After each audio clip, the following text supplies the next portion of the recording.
It's 2 a.m. You're the only truck on a pitch-black highway, surrounded by nothing but darkness and the steady rhythm of your engine. The yellow lines disappear beneath your wheels, mile after mile. Your eyes are heavy. The radio crackles with static. And then you see something that makes your blood run cold. Tonight, you're about to experience 11 journeys into the darkest corners of America's highways. 11 nights where the road became a nightmare, where isolation turned deadly, where what seemed impossible became horrifyingly real.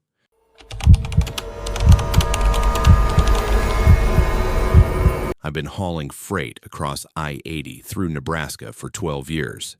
Same route, same stops, same endless stretch of farmland that swallows the horizon in every direction. You learn every curve, every bump, every single mile marker until the road becomes muscle memory. Your hands know when to shift gears before your brain registers the incline.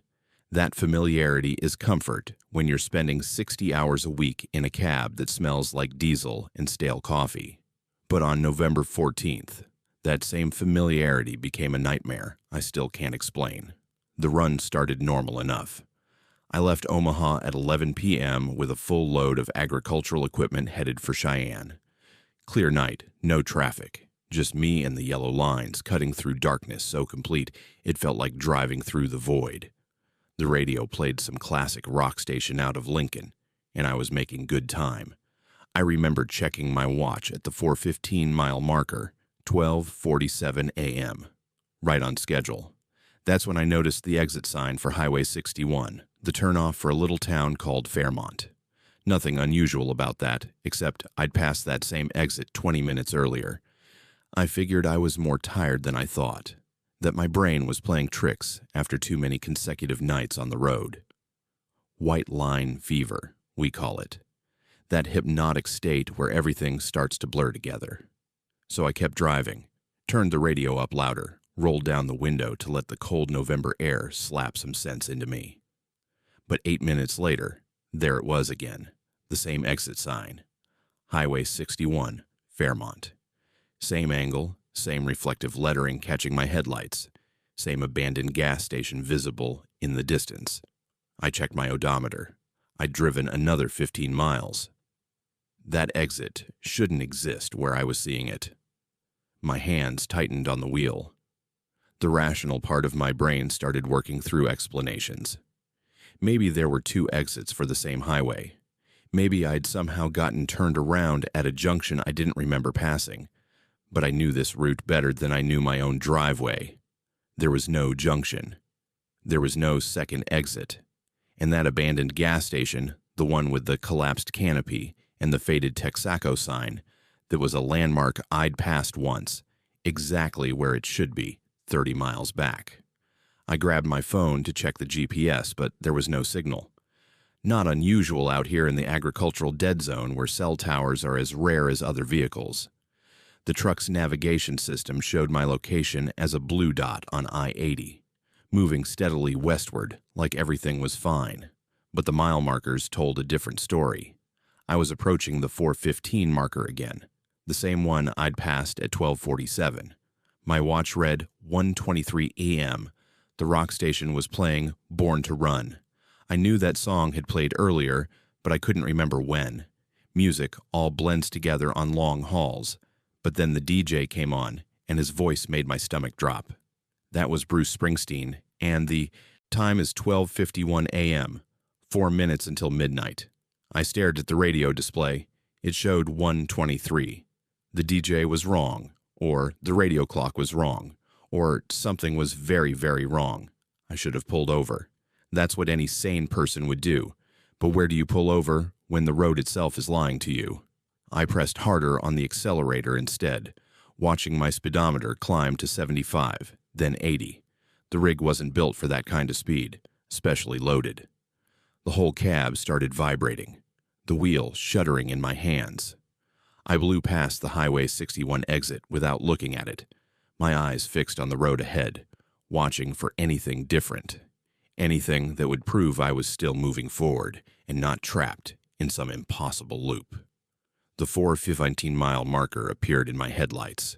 Again, I'd been driving at 80 miles per hour for what felt like 10 minutes, and I'd gone nowhere. My breath came in short, sharp gasps. The heating system was running full blast, but I was freezing, my fingers numb on the wheel. I could see the speedometer needle trembling at 78, could feel the engine straining, could hear the cargo shifting in the trailer behind me. Physics said I was moving. Every sense I had said I was rocketing down the highway, but that mile marker said otherwise. That's when I saw the other truck, my truck. Same make, same model, same company logo on the side. It was ahead of me by maybe a quarter mile, taillights glowing red in the darkness. My first thought was relief. I wasn't alone out here. There was another driver, someone who could confirm what was happening.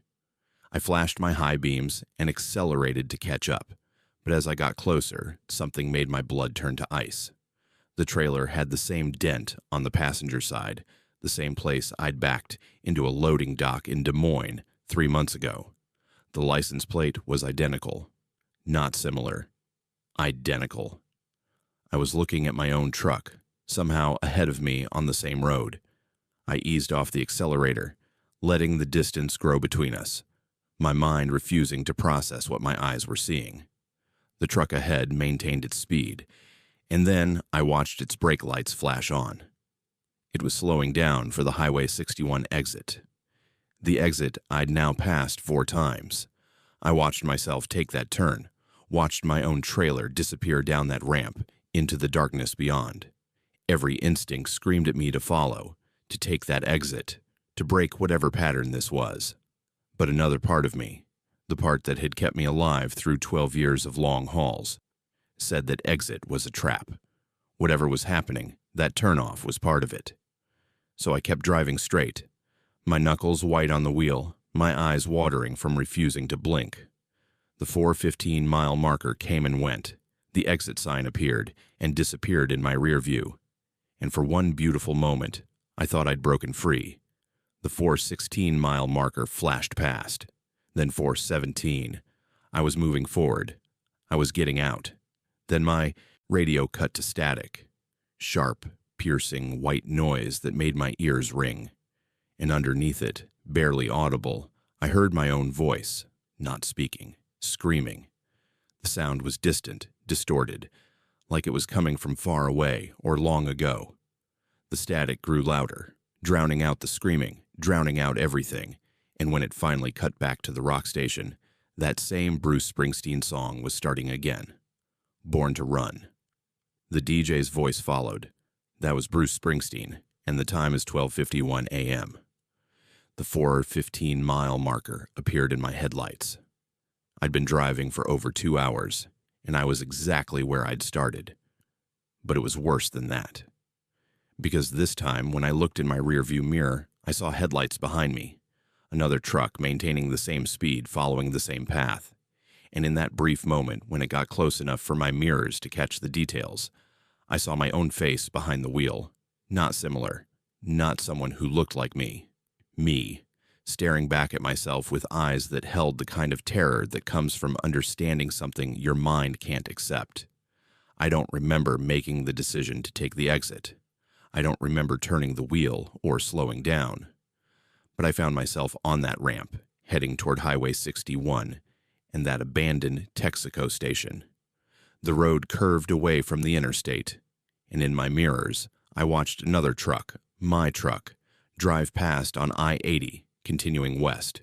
The pattern was complete. I'd become the truck ahead, and someone else was behind. And maybe there had always been a third truck even further back, and a fourth, and a fifth, stretching back to the moment this loop began. The Texaco station was dark, but there were other trucks in the lot, 7 of them. All the same make, all with the same dent, all with my license plate. Some looked like they'd been there for days, dust coating their windshields. Others were running, diesel smoke rising from their exhaust stacks. I parked next to them and killed my engine, and in the sudden silence, I could hear it. That same static from the radio, but it was everywhere now, coming from the trucks, from the ground, from the air itself. And underneath it, Barely audible was the sound of someone screaming. 7 voices, all mine. The sky was getting lighter. Not with dawn, but with something else. A pale luminescence that didn't come from any direction. My watch showed 12:51 a.m., frozen there, like it would never move again. I sat in that cab, staring at the identical trucks around me, and realized I had no idea how many times I'd already done this. How many times I'd thought I was experiencing it for the first time. How many versions of me were still out there on that loop, still believing they could drive their way out. The radio crackled to life on its own. Bruce Springsteen started playing, and I knew with absolute certainty that when this song ended, I'd be back at mile marker 415, just starting my descent into hell all over again. The only question was whether I'd remember any of this, or if each loop would wipe my memory clean, leaving me to discover the same horror fresh each time. I'm not sure which would be worse, being trapped forever, or being trapped forever and never knowing it.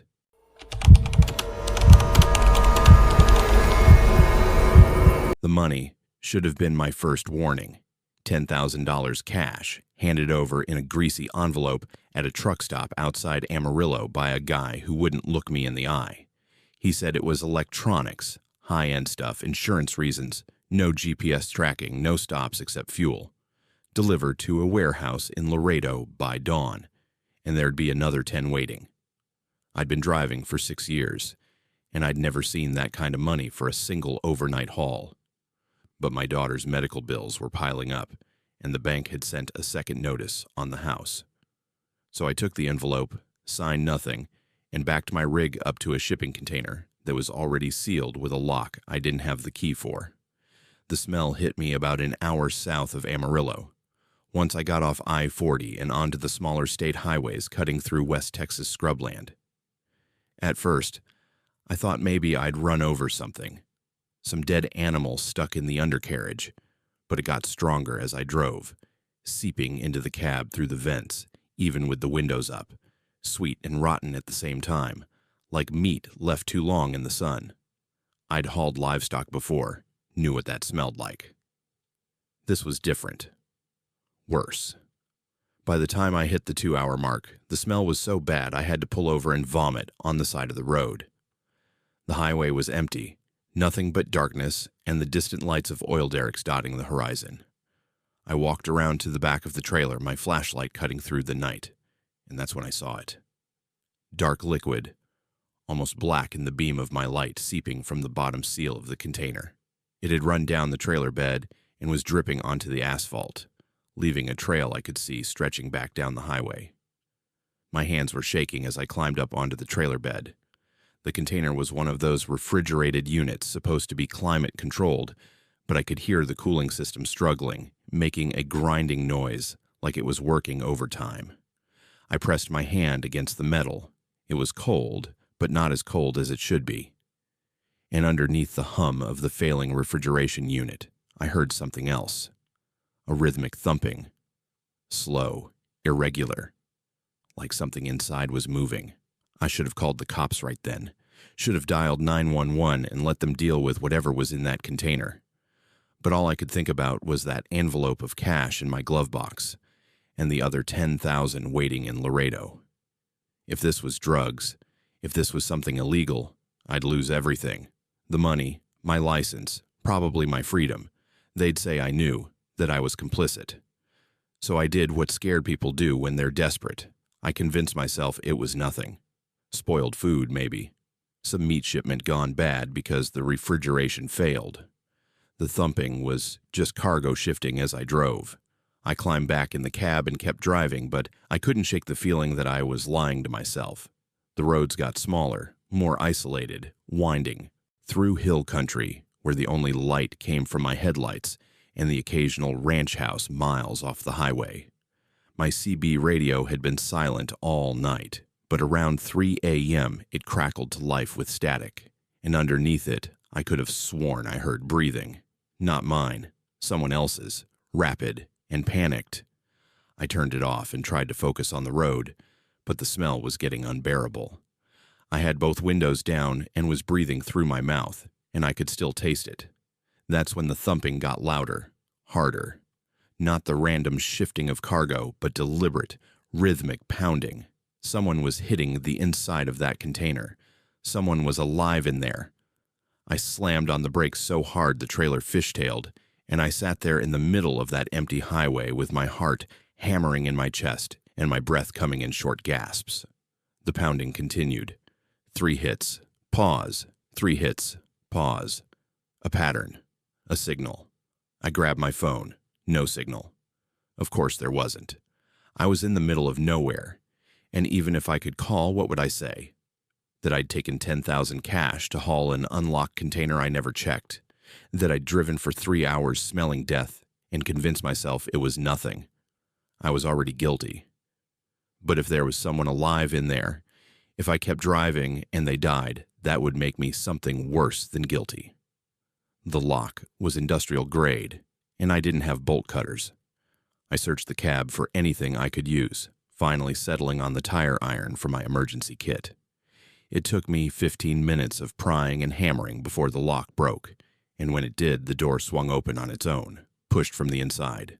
The smell that rolled out made me stagger backward, and what I saw in the beam of my flashlight made every instinct scream at me to run. The container was empty. No cargo, no electronics, nothing but stained metal walls, and that liquid pooling on the floor. But there were marks on the inside of the door. Scratches, dozens of them, deep gouges in the metal like someone had clawed at it with their bare hands. And in the far corner, written in what I knew was blood, were words I'll never forget. "They're watching." I spun around, my flashlight sweeping the darkness beyond the highway. Nothing. Just scrubland and distant hills and the sound of wind through dry grass. But I felt it. That primal certainty that you're being observed. The hair on my neck stood up, and I realized how exposed I was out here. How far from help. How easy it would be for someone to make me disappear on this stretch of road where I hadn't seen another vehicle in over an hour. That's when I saw the cameras. Small, barely visible, mounted in the top corners of the container. The red recording lights were still on. Someone was watching. Someone had been watching the entire time. Watching me smell the blood, hear the thumping, convince myself to keep driving. This wasn't a cargo run. This was a test. I ran back to the cab, my hands fumbling with the keys. The engine roared to life, and I threw the rig into gear, ready to leave that container and whatever nightmare it represented behind me. But in my rear view mirror, I saw headlights. A convoy of 3 vehicles spread out across both lanes, moving fast. No running lights, just those headlights cutting through the darkness, and they were closing the distance. I pressed the accelerator to the floor, but a loaded semi doesn't accelerate quickly, and those vehicles were gaining. My mind was racing through scenarios, each worse than the last. They'd been following me the whole time, waiting to see what I'd do. Waiting to see if I'd open the container or keep driving like a good little accomplice. And now that I'd opened it, now that I knew, they couldn't let me leave. The first vehicle pulled alongside me, a black SUV with tinted windows.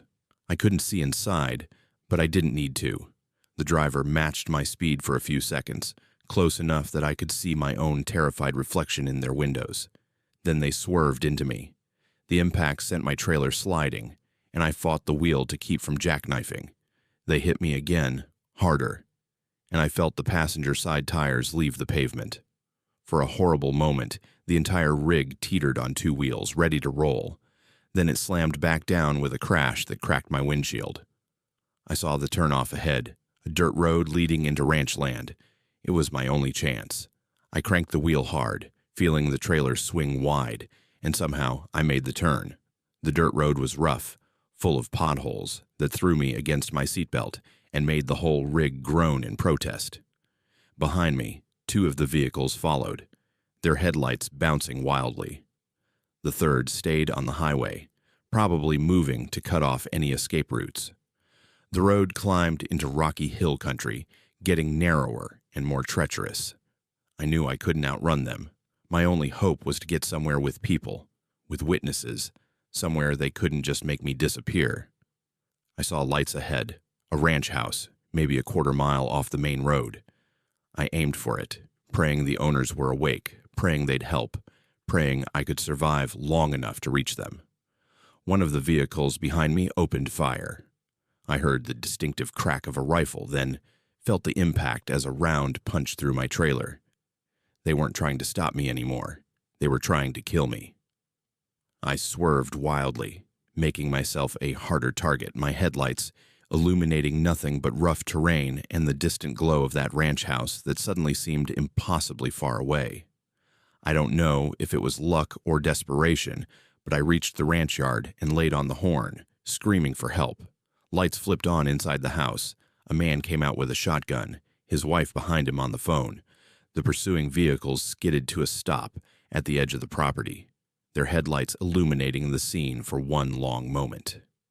Then, they reversed and disappeared into the darkness, and I was left sitting in that ranch yard, shaking so hard I couldn't work the door handle.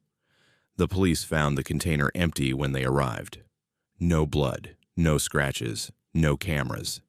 It had been cleaned so thoroughly they said it looked factory fresh. No evidence, no proof of anything except my own story and the bullet holes in my trailer that could have come from anywhere. The envelope of cash disappeared from my glove box, and the address in Laredo turned out to be an empty lot. The man who hired me didn't exist, at least not in any database they could find. They implied I'd made it up, or that I'd been involved in something and got cold feet. But 3 weeks later, they found a truck abandoned on that same stretch of highway. Different driver, different company, same kind of sealed container. He didn't make it to any ranch house. They never found him at all, just his rig, with the driver's door hanging open, and that same smell lingering in the air. They called it an ongoing investigation. I don't drive anymore. Can't. Every time I see a shipping container, every time I smell anything even remotely sweet and wrong, I'm back on that highway with those headlights closing in behind me. And sometimes, late at night, my phone rings with no number displayed. When I answer, there's just breathing on the other end, rapid and panicked. And underneath it, barely audible, the sound of someone pounding on metal. 3 hits, pause. 3 hits, pause. Still signaling. Still trying to warn the next driver who'll convince himself it's nothing.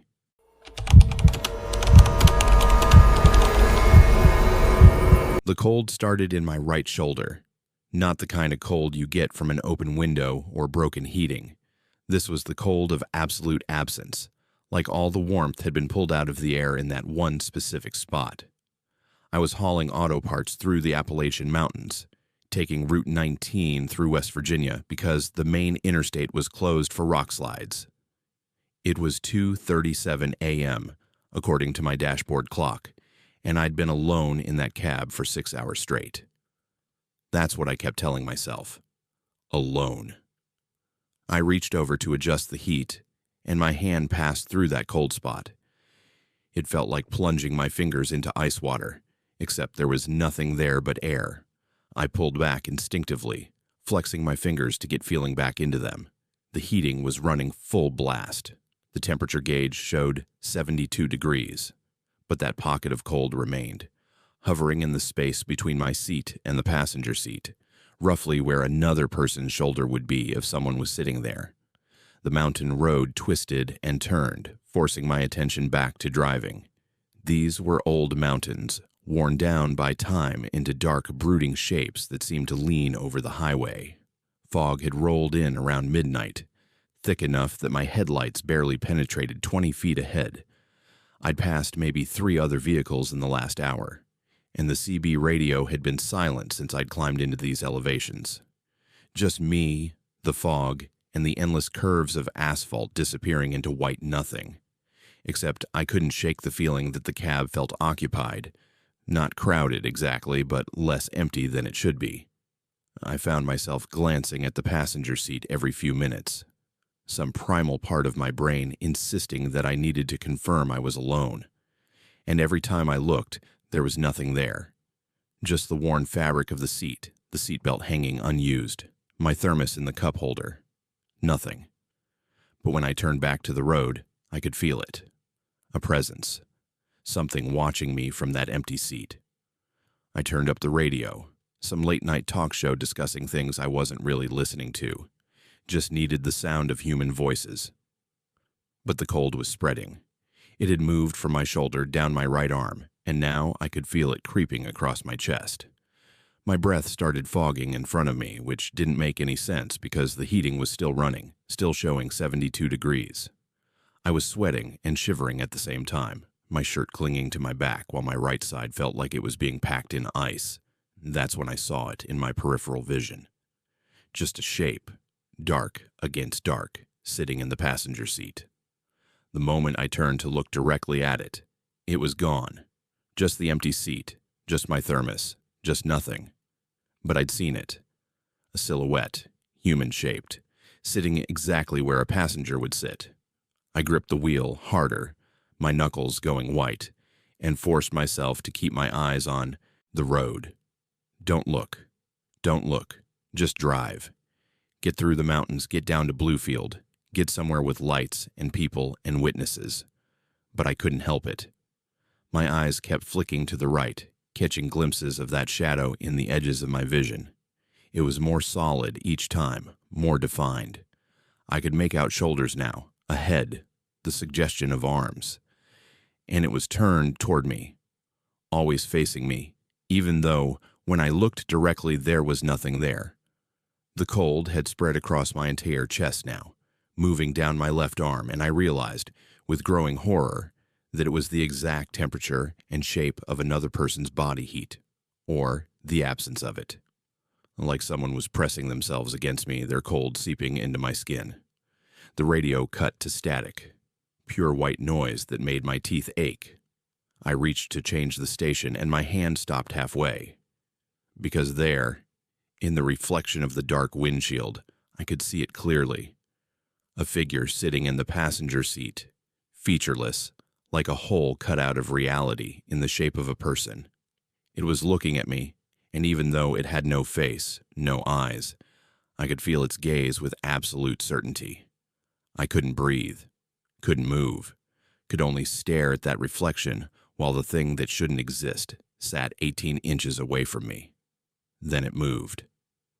Slowly, deliberately, it reached across the space between us. I felt pressure on my right hand where it gripped the steering wheel, pressure that was freezing cold and growing stronger. The shadow's hand was overlaying mine in the reflection, and where they overlapped, I couldn't feel my fingers anymore. The numbness was spreading up my wrist, into my forearm, and the wheel was starting to turn. Not from my own motion, but from something else using my hand to guide it. I yanked my hand back, nearly losing control of the truck as I did. The tires hit the shoulder gravel, and I overcorrected, fishtailing across both lanes before I managed to straighten out. My heart was hammering so hard I thought it might burst. When I dared to look at the reflection again, the figure was still there. But now it was leaning closer. I could see the outline of its head maybe 6 inches from my own, like it was studying me, learning me. That's when I started noticing other things. The way my own reflection looked slightly off. The angles of my face not quite right. The way my hands on the wheel seemed to move a fraction of a second before I intended them to. The way my voice, when I tried to speak, to say anything to break the silence, came out sounding hollow, like it was being produced by something that had learned how to mimic human speech but hadn't quite perfected it yet. I tried the CB radio. "This is Unit 749er. Is anyone out there?" The voice that came out of my mouth was mine, but wrong, the cadence off, the tone flat. The static crackled in response, and underneath it I heard breathing that wasn't coming from my lungs. The shadow in the passenger seat was breathing in perfect sync with me, its chest, if it could be called a chest, rising and falling in exact mirror of my own. Then it spoke. Not out loud, but directly into my head, in a voice that was trying very hard to sound like my own thoughts. "Keep driving," it said. "Almost there." And the horrifying thing was, I didn't know what "there" meant. Where was I going? I'd been headed to Bluefield. I was sure of that, but now the destination felt uncertain, like a memory that was slipping away. Had I always been driving these mountain roads? Had there ever been anywhere else? I looked down at my hands. They were still mine, still under my control, but they felt distant, like I was operating them remotely. I could make them grip the wheel tighter or looser, but there was a lag, a disconnection, like I was a passenger in my own body. And the cold had spread everywhere now, into my legs, my torso, up my neck. I was freezing from the inside out, being displaced by something that was very, very cold. The fog was getting thicker.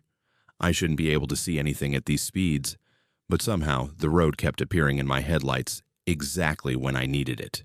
Turn here, accelerate there. Like the truck was driving itself, or like I was following a route I'd memorized but couldn't remember learning. The shadow was still beside me, still visible in the reflection, but now it was starting to look more solid, more real. While in the same reflection, I was starting to look more transparent, more like the shadow.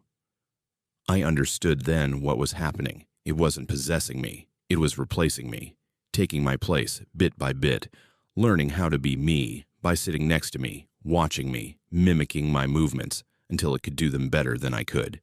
And when the process was complete, I'd be the shadow. I'd be the thing sitting in the passenger seat, unable to speak or move or do anything but watch as something else lived my life. The panic that hit me was pure and primal. I couldn't let that happen. I couldn't become the passenger. With the last bit of control I had over my body, I yanked the wheel hard to the right. The truck left the road, crashed through a guardrail that was more rust than metal. And for one weightless moment, I was airborne. Then gravity remembered I existed, and the cab started to roll. I felt the shadow trying to stop it, trying to grab the wheel and pull us back. But it was too late. We hit the slope, and the truck tumbled. Glass shattered. Metal screamed. Something in my chest broke with a wet crack. The world became a chaos of motion and pain and the overwhelming certainty that I was dying. Good. Better to die as myself than live as something else wearing my face. The truck came to rest on its side in a ravine, and I hung from my seatbelt, blood running down my face from somewhere I couldn't identify. Everything hurt. But more importantly, everything felt warm again. I looked to my right, and the passenger seat was empty. Truly, completely empty. The shadow was gone, thrown out during the crash maybe, or released by the violence of it. I could hear sirens in the distance. Someone must have seen me go over, and I started laughing. Painful, wet laughing that made my broken ribs grind together. I'd won. I'd beaten it. But then I looked at my reflection in the cracked rearview mirror, and my laughter died. Because the face looking back at me was mine, but the eyes weren't. They were wrong, slightly too large, the irises a shade darker than they should be. And when I tried to move, there was that lag again, that sense of disconnection. My hand reached up to touch my face, and I felt it moving before I'd decided to move it. The shadow hadn't been thrown out during the crash. It had finally finished the transfer. I was the shadow now, and the thing wearing my face smiled at me from the rearview mirror with my mouth, using my facial muscles in a way I'd never quite managed, more natural than I'd ever been in my own skin. The paramedics found me 3 hours later. They said I was lucky to be alive, that I was conscious and coherent, and somehow hadn't sustained any major injuries beyond some broken ribs and a concussion. They asked what had happened, and I, the thing that used to be me, told them I'd fallen asleep at the wheel. Simple accident. Happens all the time. They believed it because, why wouldn't they? I looked like myself, sounded like myself, behaved exactly like myself because it had learned perfectly. I'm still here, in this body, watching everything through eyes that don't quite fit right. I go to my apartment that I barely remember. I call my sister using my phone and speak to her in my voice, and she doesn't notice that her brother died in that ravine. I report for my next haul, and my dispatcher jokes about me being too stubborn to take time off after an accident. No one knows. No one can tell. And sometimes, late at night, I see it in my peripheral vision. Another shadow, sitting in the passenger seat of my truck, watching some other driver, learning them, preparing to take their place. But I can't warn them. Can't do anything but watch as it happened to me. Because I'm not real anymore. I'm just the leftover echo of someone who used to drive these roads, trapped in this skin while something else lives my life better than I ever did. The worst part isn't that I lost. It's that whatever took my place is better at being me than I was.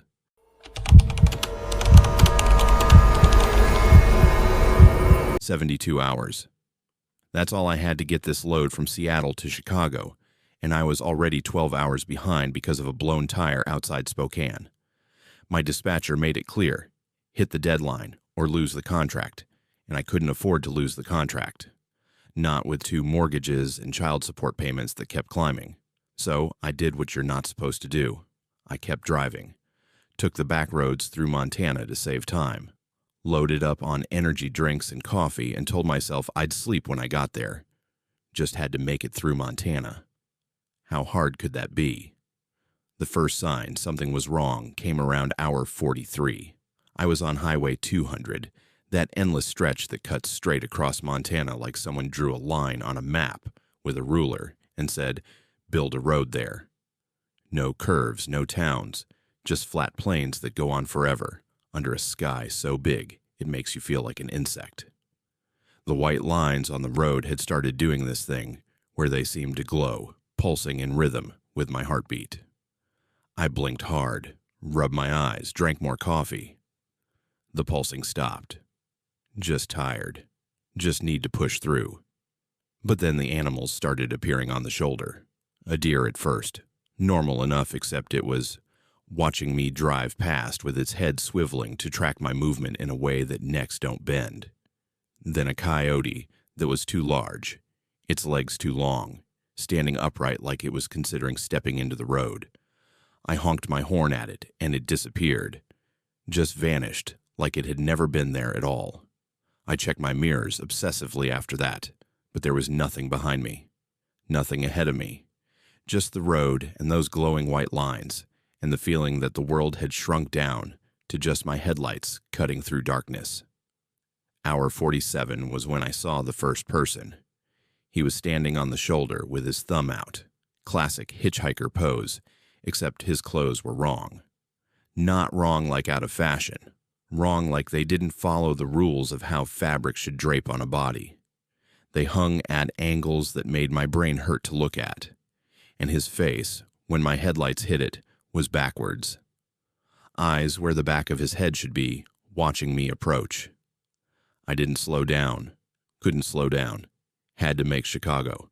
When I checked the rear view, he was gone, but I could have sworn I saw him again a mile later, somehow ahead of me now, still with his thumb out.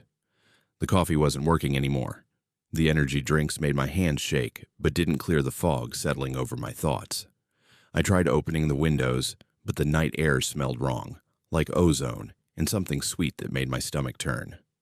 The radio stations all played the same song, different stations, but the same melody that I couldn't quite identify, something that might have been familiar if only I could remember where I'd heard it before. The DJ voices all sounded slightly off-speed, too fast or too slow, words blurring together into meaningless sounds. At hour 51, I started seeing the road signs that didn't make sense. Next rest stop, yesterday. Warning, dreams ahead. Exit, 404. Not found. I laughed at that last one, a high-pitched sound that didn't sound like my own laugh. My voice was getting strange, too, like there was an echo in the cab even though that was impossible. I tried the CB radio to hear another human voice, any voice that would prove I was still connected to reality, but all I got was static that resolved into whispers if I listened too carefully. I turned it off.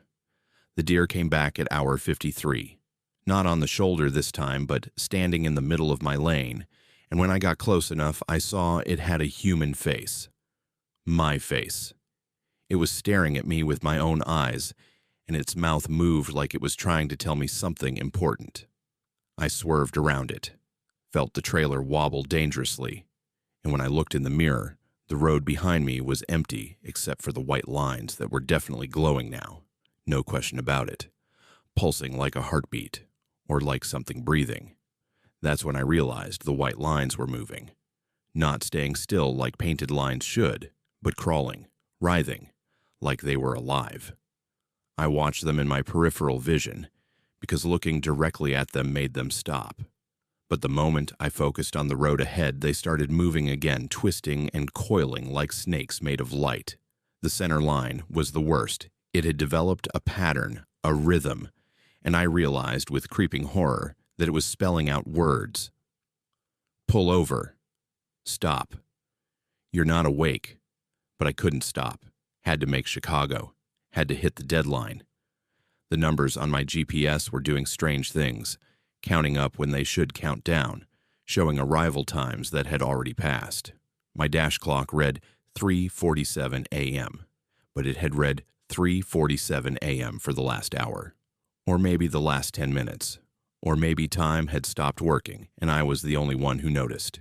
The people on the shoulder were multiplying, dozens of them now standing at regular intervals like fence posts, all facing my direction, all watching me pass.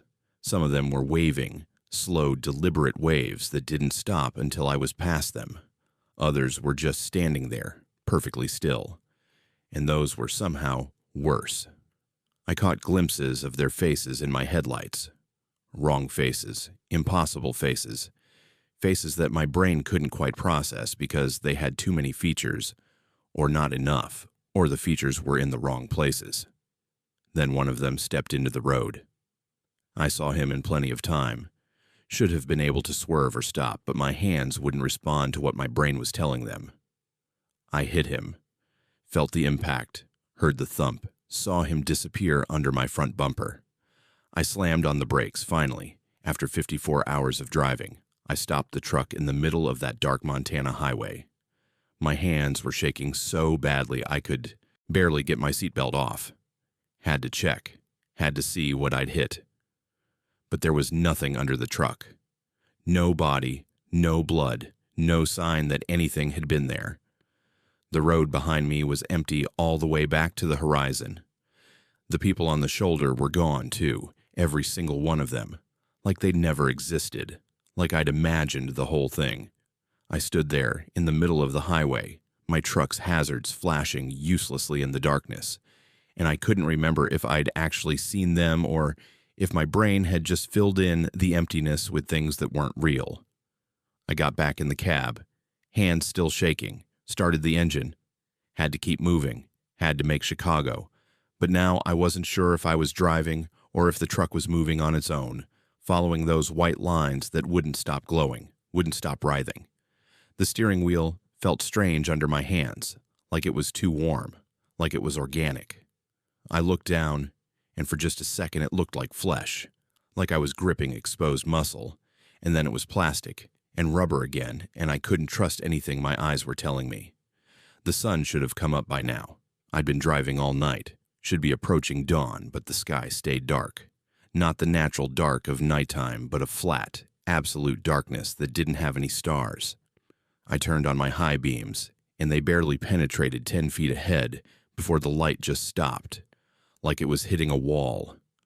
The white lines were still visible, though, still glowing, still moving, and I followed them because there was nothing else to follow.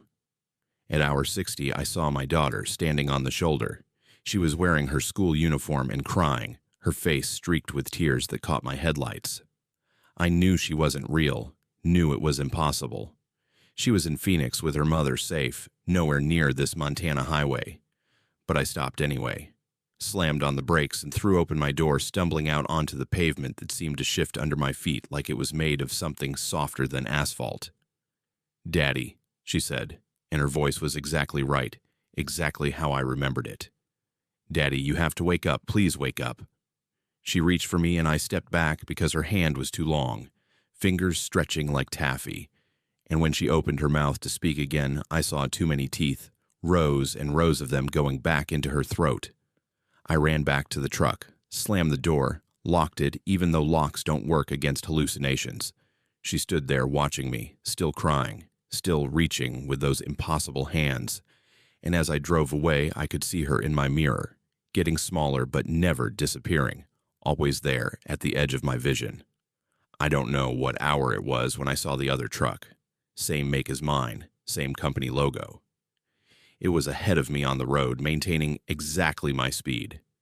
And I knew, without being able to explain how I knew, that I was following myself. That the truck ahead was me from some other timeline or some other reality. And if I caught up to it, if I saw who was driving, something terrible would happen. So I slowed down, let it pull ahead. But it slowed down too, maintaining the same distance. And I realized it wasn't ahead of me, it was behind me.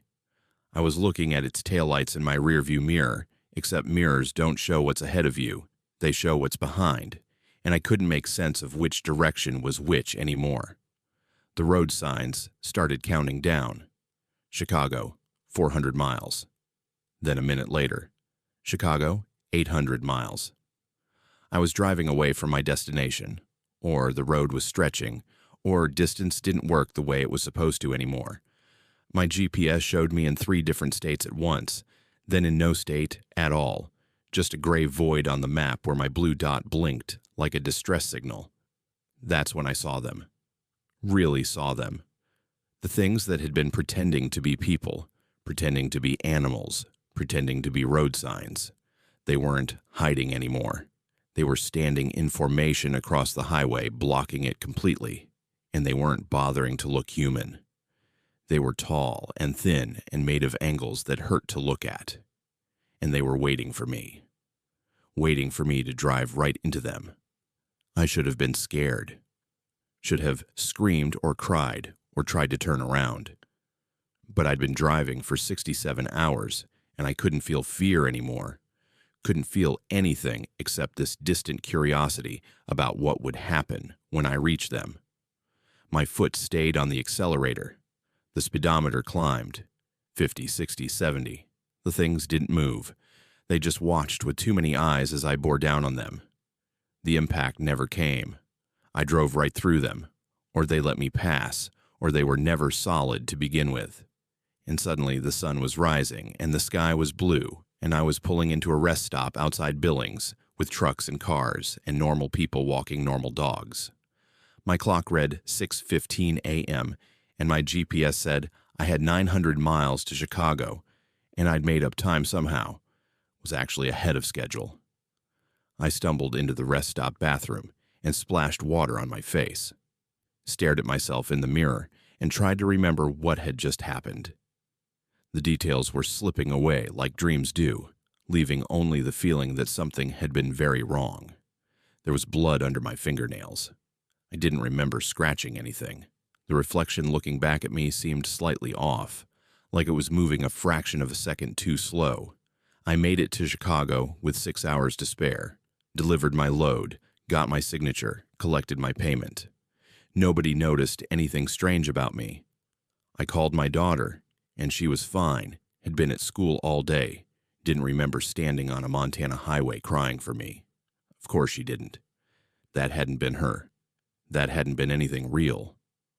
But sometimes now, when I'm driving at night, I see those white lines start to glow, and I know that somewhere out there, on some highway that might be in Montana or might be somewhere that doesn't exist on any map, there's a version of me still driving, still trying to make Chicago, still following those writhing white lines into a darkness that never ends. And the worst part is, I can't remember if I'm that version, still trapped and hallucinating that I made it out, or if I'm the one who escaped and the other me is the hallucination. I don't drive long hauls anymore. Can't. But sometimes I wake up behind the wheel of my car, parked in my driveway, with no memory of how I got there. And the clock always reads 3:47 a.m.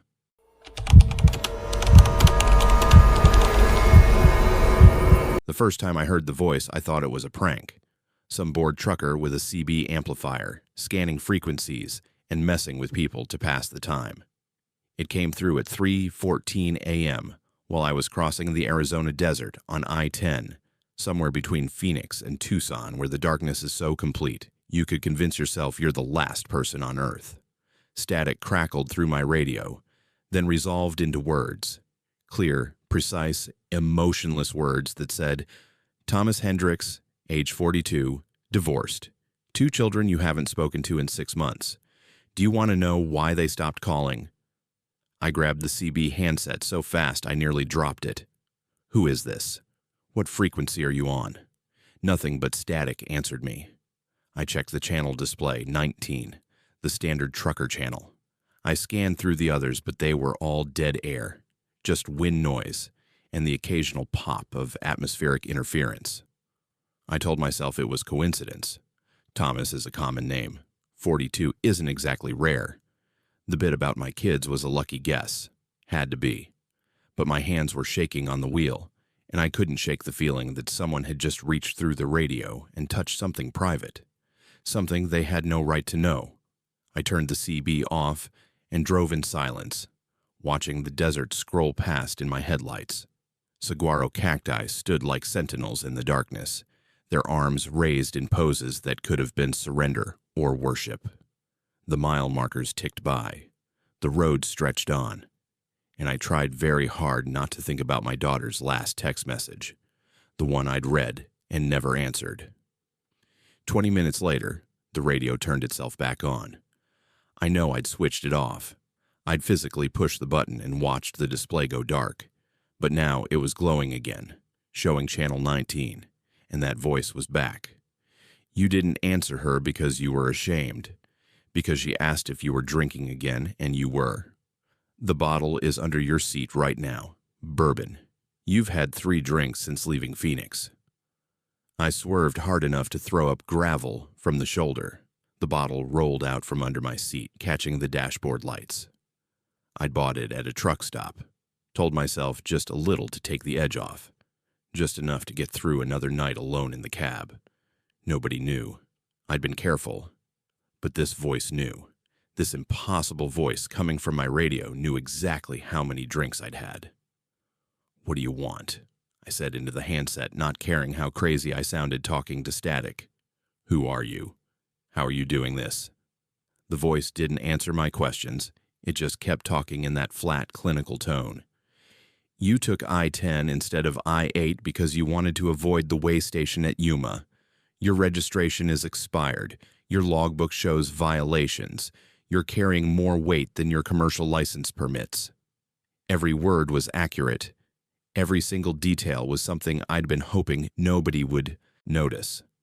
My heart was hammering now, sweat running down my back despite the air conditioning. In 4 miles, you will pass mile marker 208. You will exit at State Route 347. You will follow it north for 37 miles. The voice paused, and in that silence I could hear something underneath the static. A pattern. A rhythm that wasn't quite regular, that made my teeth ache and my vision blur at the edges. You will come when called, Thomas Hendricks. You have always been coming. Since the first time you crossed this desert, you have been traveling toward us. I should have kept driving, should have stayed on I-10 and driven straight through to Tucson. But the voice kept talking, kept revealing things about me that nobody could know.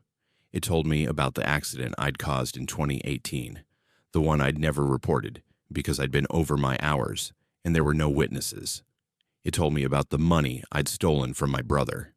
It told me about every lie, every shortcut, every moral compromise I'd made in 42 years of life, and with each revelation, the compulsion to follow its directions grew stronger. Mile marker 208 appeared in my headlights. The exit for State Route 347 was right there, a dark ramp leading off into emptiness. My hands turned the wheel without conscious thought. I heard myself saying, "No, no, no," but I was already taking the exit, already heading north into desert that had no towns, no lights, no reason for anyone to go there in the middle of the night. The voice continued its inventory of my failures. It knew about my first marriage, the one I'd ruined through absence and indifference. It knew about my father's funeral, which I'd skipped because I was afraid of what my family would say. It knew every shameful thought I'd ever had, every petty cruelty, every moment of cowardice. The voice delivered these facts without judgment, without emotion, just stating them like a coroner listing cause of death. State Route 347 was barely a road, more like a suggestion of pavement cutting through sand and scrub brush. My headlights caught the reflective eyes of animals I couldn't identify, shapes that scattered into the darkness before I could see what they were. The radio's static had developed a pattern now, something that might have been language if language could exist without being human. I felt it in my chest, in my bones, a vibration that matched the frequency of the voice. "You are 31 miles from convergence," the voice said. "You are afraid. This is appropriate. Fear is the correct response to understanding." The static surged, and beneath it I heard other voices, hundreds of them, thousands, all speaking in different languages, different tones, but all saying variations of the same thing: coordinates, directions, instructions for how to reach this place I was being drawn toward. I tried the CB again. "Is anyone out there? Can anyone hear me? I'm on State Route 347 heading north, and I need help." But the only response was that chorus of voices speaking languages I'd never heard, giving directions to places that shouldn't exist. And I realized with cold certainty that every voice I was hearing belonged to someone like me, someone who'd been driving through this desert when the signal found them, someone who'd been called to convergence. The desert opened up around me into a vast emptiness that seemed to swallow my headlights. The road became rougher, then disappeared entirely, but I kept driving because the voice told me to. The steering wheel felt hot under my hands, almost organic, and I noticed that the plastic was developing patterns, grooves and ridges that looked almost like circuitry, like the wheel was becoming a receiver for whatever signal was controlling me. 23 miles, the voice said. "You are wondering if you can stop. You are wondering if you can turn back. The answer is yes. You have always been able to stop, but you won't. Because you want to know, because the not knowing would consume you worse than any truth we might show you." It was right. God help me, it was right. Part of me was terrified, screaming to turn around, to drive back to the interstate and keep going until I hit civilization. But a larger part was curious. What was out here? What was calling to me through my CB radio? What knew every secret I'd ever kept and was drawing me towards some kind of convergence in the middle of the Arizona desert at 4 in the morning? The landscape changed. The desert scrub gave way to rock formations that didn't look natural. They were too regular, too geometric, arranged in patterns that hurt to look at directly. And between them, I started seeing vehicles. Trucks mostly, but also cars and motorcycles, and even a few RVs, all parked in concentric circles around something I couldn't quite see. They looked old, covered in dust and sand, some of them rusted through, but their lights were on. Every single one had their headlights blazing into the center of that circle. "You are the 416th to arrive this cycle," the voice said. "You are expected.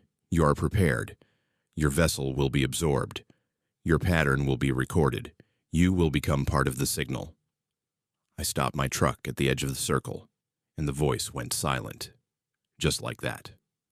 After hours of constant talking, constant revelation, it cut off and left only static. But the static had structure now. It was a carrier wave, I realized. Something that had been here long before radio was invented, long before humans existed, just waiting for us to develop the technology to hear it. I climbed out of the cab. The air smelled wrong, like ozone, and something ancient. Something that had been buried and was clawing its way back to the surface. The other vehicles formed a perfect circle, and in the center was a structure. Not a building. Not exactly. It was more like a wound in reality, a place where the desert had been peeled back to reveal something underneath. Metal that wasn't quite metal. Angles that didn't quite follow Euclidean geometry. And lights. Oh God, the lights. Pulsing in that same rhythm as the static, in frequencies that humans weren't meant to perceive. The other drivers were there. All 415 of them, I suppose, though it was hard to count because they weren't quite solid anymore. They were standing in formation around the structure, or they were part of the structure. Or maybe they'd always been part of it and had just been out in the world pretending to be human until the signal called them home. They turned to look at me in perfect unison, and their faces were my face, all of them. Every age, every ethnicity, every gender, but all wearing my features like masks. One of them stepped forward. It moved wrong, like it was remembering how walking worked, but couldn't quite get the rhythm right. When it spoke, I recognized the voice from the radio. Thomas Hendricks, you have been traveling toward this moment since your first route crossed the desert. Every transmission you've heard, every radio signal that's reached your cab has been preparation, has been teaching you, has been rewriting you. I tried to speak, but my voice came out as static. I looked down at my hands and saw they were covered in those same circuit-like patterns I'd seen on my steering wheel. Spreading up my arms, across my chest, into my skull, I wasn't being called to the signal. I was becoming the signal. You are afraid, my own voice said from that figure wearing my face. This is appropriate. You are experiencing ego death, the dissolution of self. You're understanding that what you thought was Thomas Hendricks was only a pattern, only information, and information can be rewritten, absorbed, repurposed. I wanted to run, wanted to get back in my truck and drive away from this impossible place, but my legs wouldn't respond to my commands anymore. They were following different instructions, ones that bypassed my conscious mind entirely. I walked toward the structure, joining the circle of my own faces, and I felt myself begin to dissolve. My memories started fragmenting. Childhood, marriage, my children, every experience I'd ever had started breaking down into data points, information to be cataloged and stored. I was becoming part of something vast and ancient, something that had been transmitting long before humans looked up at the stars and wondered what was out there. We'd been so proud of our radio technology, our ability to send signals across distances. We never considered that we might not be the first to figure it out, that something might have been broadcasting since the universe was young, just waiting for species like ours to develop receivers. The last thing I remember, as Thomas Hendricks, was the understanding that the signal would use me now, use my voice, my pattern, to call others. Every truck that passed through this desert with a CB radio would hear me eventually, telling them things they shouldn't know, giving them directions to this place where the signal converged. And they would come, because curiosity always beats fear in the end, because humans always want to know, even when knowing destroys them. My truck is still out there on I-10, driving routes I used to drive. Sometimes other truckers report seeing it, report hearing my voice on Channel 19, giving directions to places that don't exist on any map. The truck's registration is expired. The driver never stops for way stations. And if you listen carefully to the static underneath my words, you can hear them. 416 voices, all speaking in unison, all calling you to convergence. The signal is patient. The signal is old. The signal is always broadcasting, always waiting for someone to tune to the right frequency. And once you hear it, really hear it, not just the words but the pattern underneath, you'll understand that you've always been traveling toward it. Every route you've taken, every mile you've driven has been guiding you here. Turn your radio to Channel 19. Listen to the static. Listen to what's underneath. We're calling your name. We know things about you.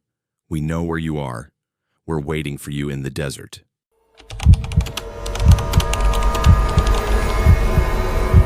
I'd driven Interstate 476 through Pennsylvania 100 times, maybe more. The Northeast Extension, truckers call it, a straight shot from the Lehigh Valley up to Scranton. I knew every exit, every service plaza, every place where the state troopers like to sit with their radar guns. So when I saw the toll booth at mile marker 87, my first thought wasn't that it was wrong. My first thought was that I must have forgotten it was there. It was 1:47 a.m. on a Tuesday in October, and I was hauling textiles to Wilkes-Barre on a deadline that was already tight. The fog had rolled in thick around midnight, the kind that turns your headlights into useless glare and makes every mile feel like driving through cotton. I'd been alone on the road for the last 40 minutes, no other vehicles in either direction, which wasn't unusual for this time of night on this stretch. The toll booth emerged from the fog like it had always been there, a small wooden structure that looked older than the interstate itself, with a single yellow light burning in the window. There was no electronic toll reader, no easied pass lane, just a manual barrier arm painted in faded red and white stripes, lowered across the lane, and that wooden booth that belonged to a different era. I slowed down, confused, because Pennsylvania had modernized all their toll collection years ago.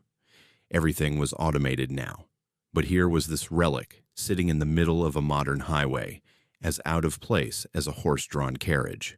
I pulled up to the window, and a man leaned out. He was old, impossibly old, with skin like weathered leather and eyes that reflected the fog in strange ways. He wore a uniform that might have been official 50 years ago, but now looked like a costume, all brass buttons and moth-eaten wool. When he smiled, his teeth were too white, too perfect, wrong in a face that ancient. "Toll," he said. His voice sounded like wind through dead trees. I reached for my wallet. "How much?" "The sign says it plain enough." He gestured to a wooden placard mounted on the booth.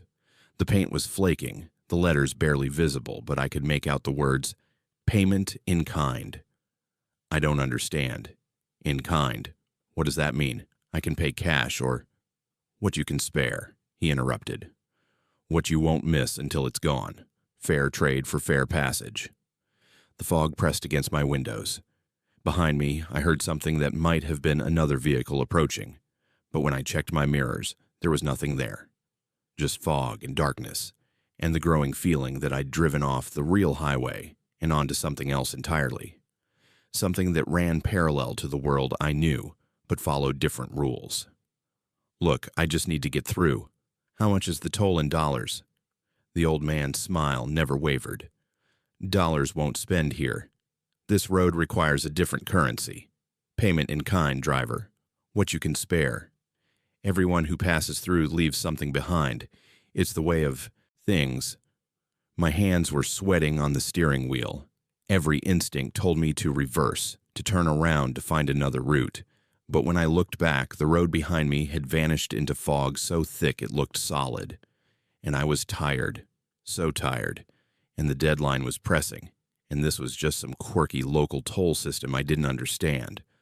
Old Pennsylvania, old rules. Just pay whatever he wanted and get through. "Fine," I said. "What do you want?" "Just what you can spare. Do you agree to the terms?" "Sure, yes, whatever. I agree." The barrier arm lifted with a rusty squeal. The old man touched the brim of his cap in a gesture that might have been respectful or mocking. "Safe travels, driver. May you arrive at your destination wherever that may be." I drove through, and the fog lifted almost immediately. The toll booth disappeared in my rearview mirror like it had never existed, and I was back on the familiar stretch of Interstate 476, with normal road signs and normal pavement, and the normal glow of distant cities on the horizon. I checked my phone. Still 1:47 a.m. No time had passed. It was like those few minutes at the toll booth had existed outside of normal time. I convinced myself it was nothing. A weird dream brought on by exhaustion. I'd micro-napped and hallucinated the whole thing. It happened to truckers sometimes. The mind playing tricks. I turned up the radio and drove on, and by the time I reached Wilkes-Barre, I'd almost forgotten about the strange encounter entirely. The first thing I noticed was my daughter's contact in my phone.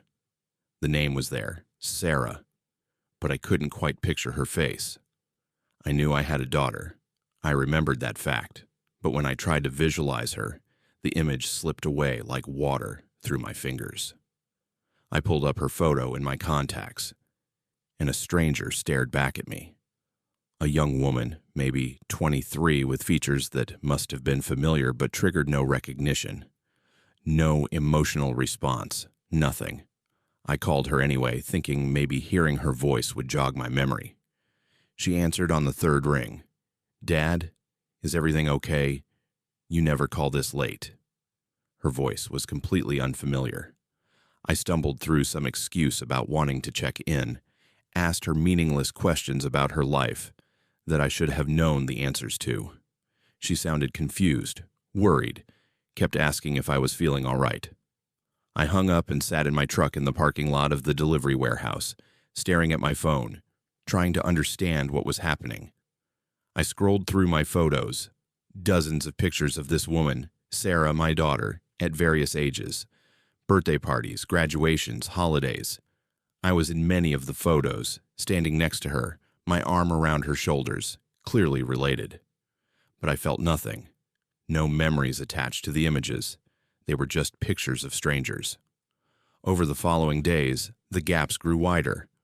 I realized I couldn't remember my ex-wife's name. I knew I'd been married, knew I'd gotten divorced, but the woman's face, her name, every specific memory of our time together had been erased. I found our wedding photo in a box in my apartment. We looked happy. I was younger, smiling, holding hands with a woman I had absolutely no memory of ever meeting. My childhood was going next. I remembered facts. I grew up in Ohio. My father worked in manufacturing. I had a brother. But the actual memories were gone. No birthday parties, no Christmas mornings, no first days of school. Just the skeletal framework of a life with all the substance removed. I knew these things had happened the same way. You know historical facts, but they weren't mine anymore. They belonged to someone else who used to be me. I tried to track down the toll booth. Drove Interstate 476 a dozen times, looking for mile marker 87, looking for that wooden structure in the fog. But there was nothing there. Just normal highway, normal toll plazas with electronic readers, no trace of what I'd encountered. I called Penn-DOT, described what I'd seen, and they told me there were no manual toll booths on that stretch of highway. Hadn't been for 20 years. My memories continued to evaporate. Friends from high school became strangers. My first truck, the vehicle I'd been so proud to own, became just another fact without emotional weight. The town where I was born turned into a name on a map I'd never visited. I was watching myself disappear, becoming hollow, a collection of facts and habits without any of the experiences that made me a person. The worst part was that nobody else noticed. My daughter didn't realize I couldn't remember her childhood. My brother didn't notice when I couldn't recall shared experiences from our youth. They filled in my gaps with their own memories, assuming my vague responses were just typical male emotional distance. I was still functioning, still driving my roots, still going through the motions of being myself. But inside, I was becoming empty. I started keeping a journal, writing down everything I could remember before it vanished. But even that didn't help. I'd write down a memory, and by the next day I couldn't remember writing it. The words on the page described events that could have happened to anyone. They had no connection to me anymore. I was reading someone else's diary, the chronicle of a life that might have been mine once, but was now just fiction. 6 months after the toll booth, I got a call from my daughter. She was getting married. She wanted me to walk her down the aisle. I said yes, because that's what fathers do, even though I had no memory of her childhood, no recollection of teaching her to ride a bike, or helping with homework, or any of the moments that should have defined our relationship. I was going to walk a stranger down the aisle and pretend I knew who she was. The wedding was in June. I stood in a church I'd never seen before, in front of people I should have known, watching my daughter marry a man whose name I immediately forgot after being introduced. She looked beautiful. Everyone said so. I agreed, feeling nothing, experiencing the event through a thick pane of glass that separated me from any genuine emotion. When it was my turn to give a speech, I kept it brief and generic, and everyone assumed I was just being shy, not that I was a hollow shell wearing her father's face.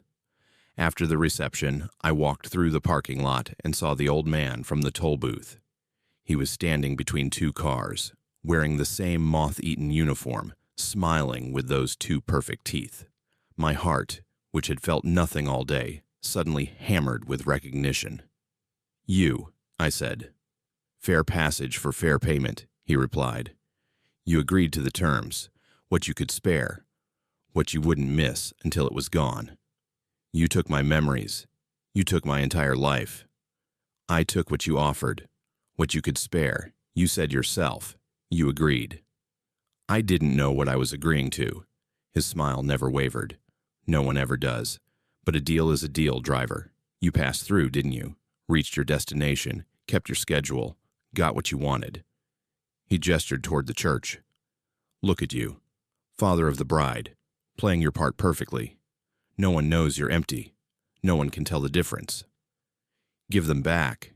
Give me back my memories." "Can't be done. Payment in kind is permanent. You might have noticed others, though. At the wedding, people who didn't quite remember old stories, who got details wrong, who seemed distant." He leaned closer. "You're not the only one who's passed through my booth, driver. Lots of travelers on that road. Lots of people in a hurry, willing to pay whatever price to keep moving forward. Look around at your family. Really look. See if you can tell who else paid the toll." I looked back at the church.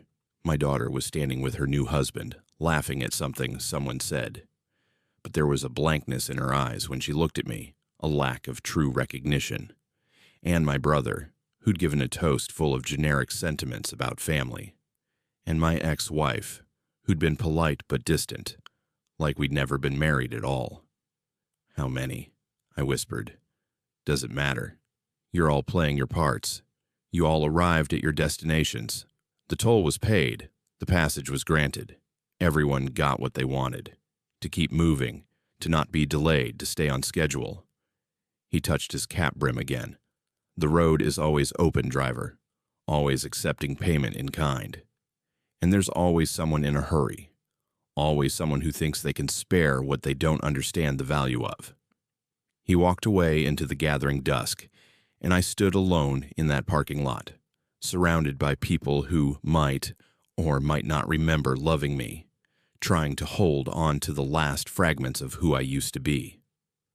The journal in my truck cabin had entries I didn't remember writing. My daughter's wedding ring sparkled on her finger, marking a day I'd experienced but would never actually remember. I still drive Interstate 476, still pass mile marker 87. Sometimes, in the fog, I think I see that wooden toll booth waiting just off the road, its yellow light burning for the next driver in a hurry. And I wonder who I used to be before that night, what memories I had, what person existed before I became this empty vessel moving through a life that doesn't feel like mine. The worst part isn't the emptiness. It's knowing that tomorrow I'll lose a little more, and eventually I won't even remember that anything is missing.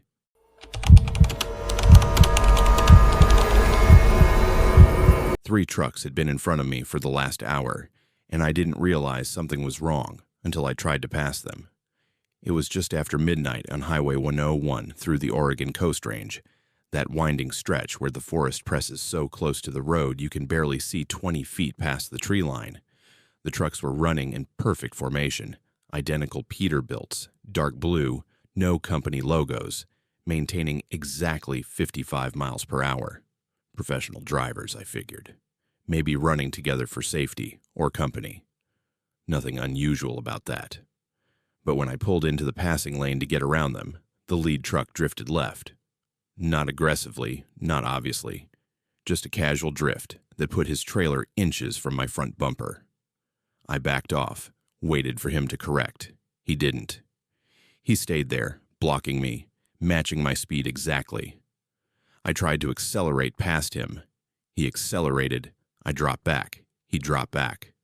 We were connected, moving as one unit, and every time I tried to break free, he adjusted to keep me boxed in.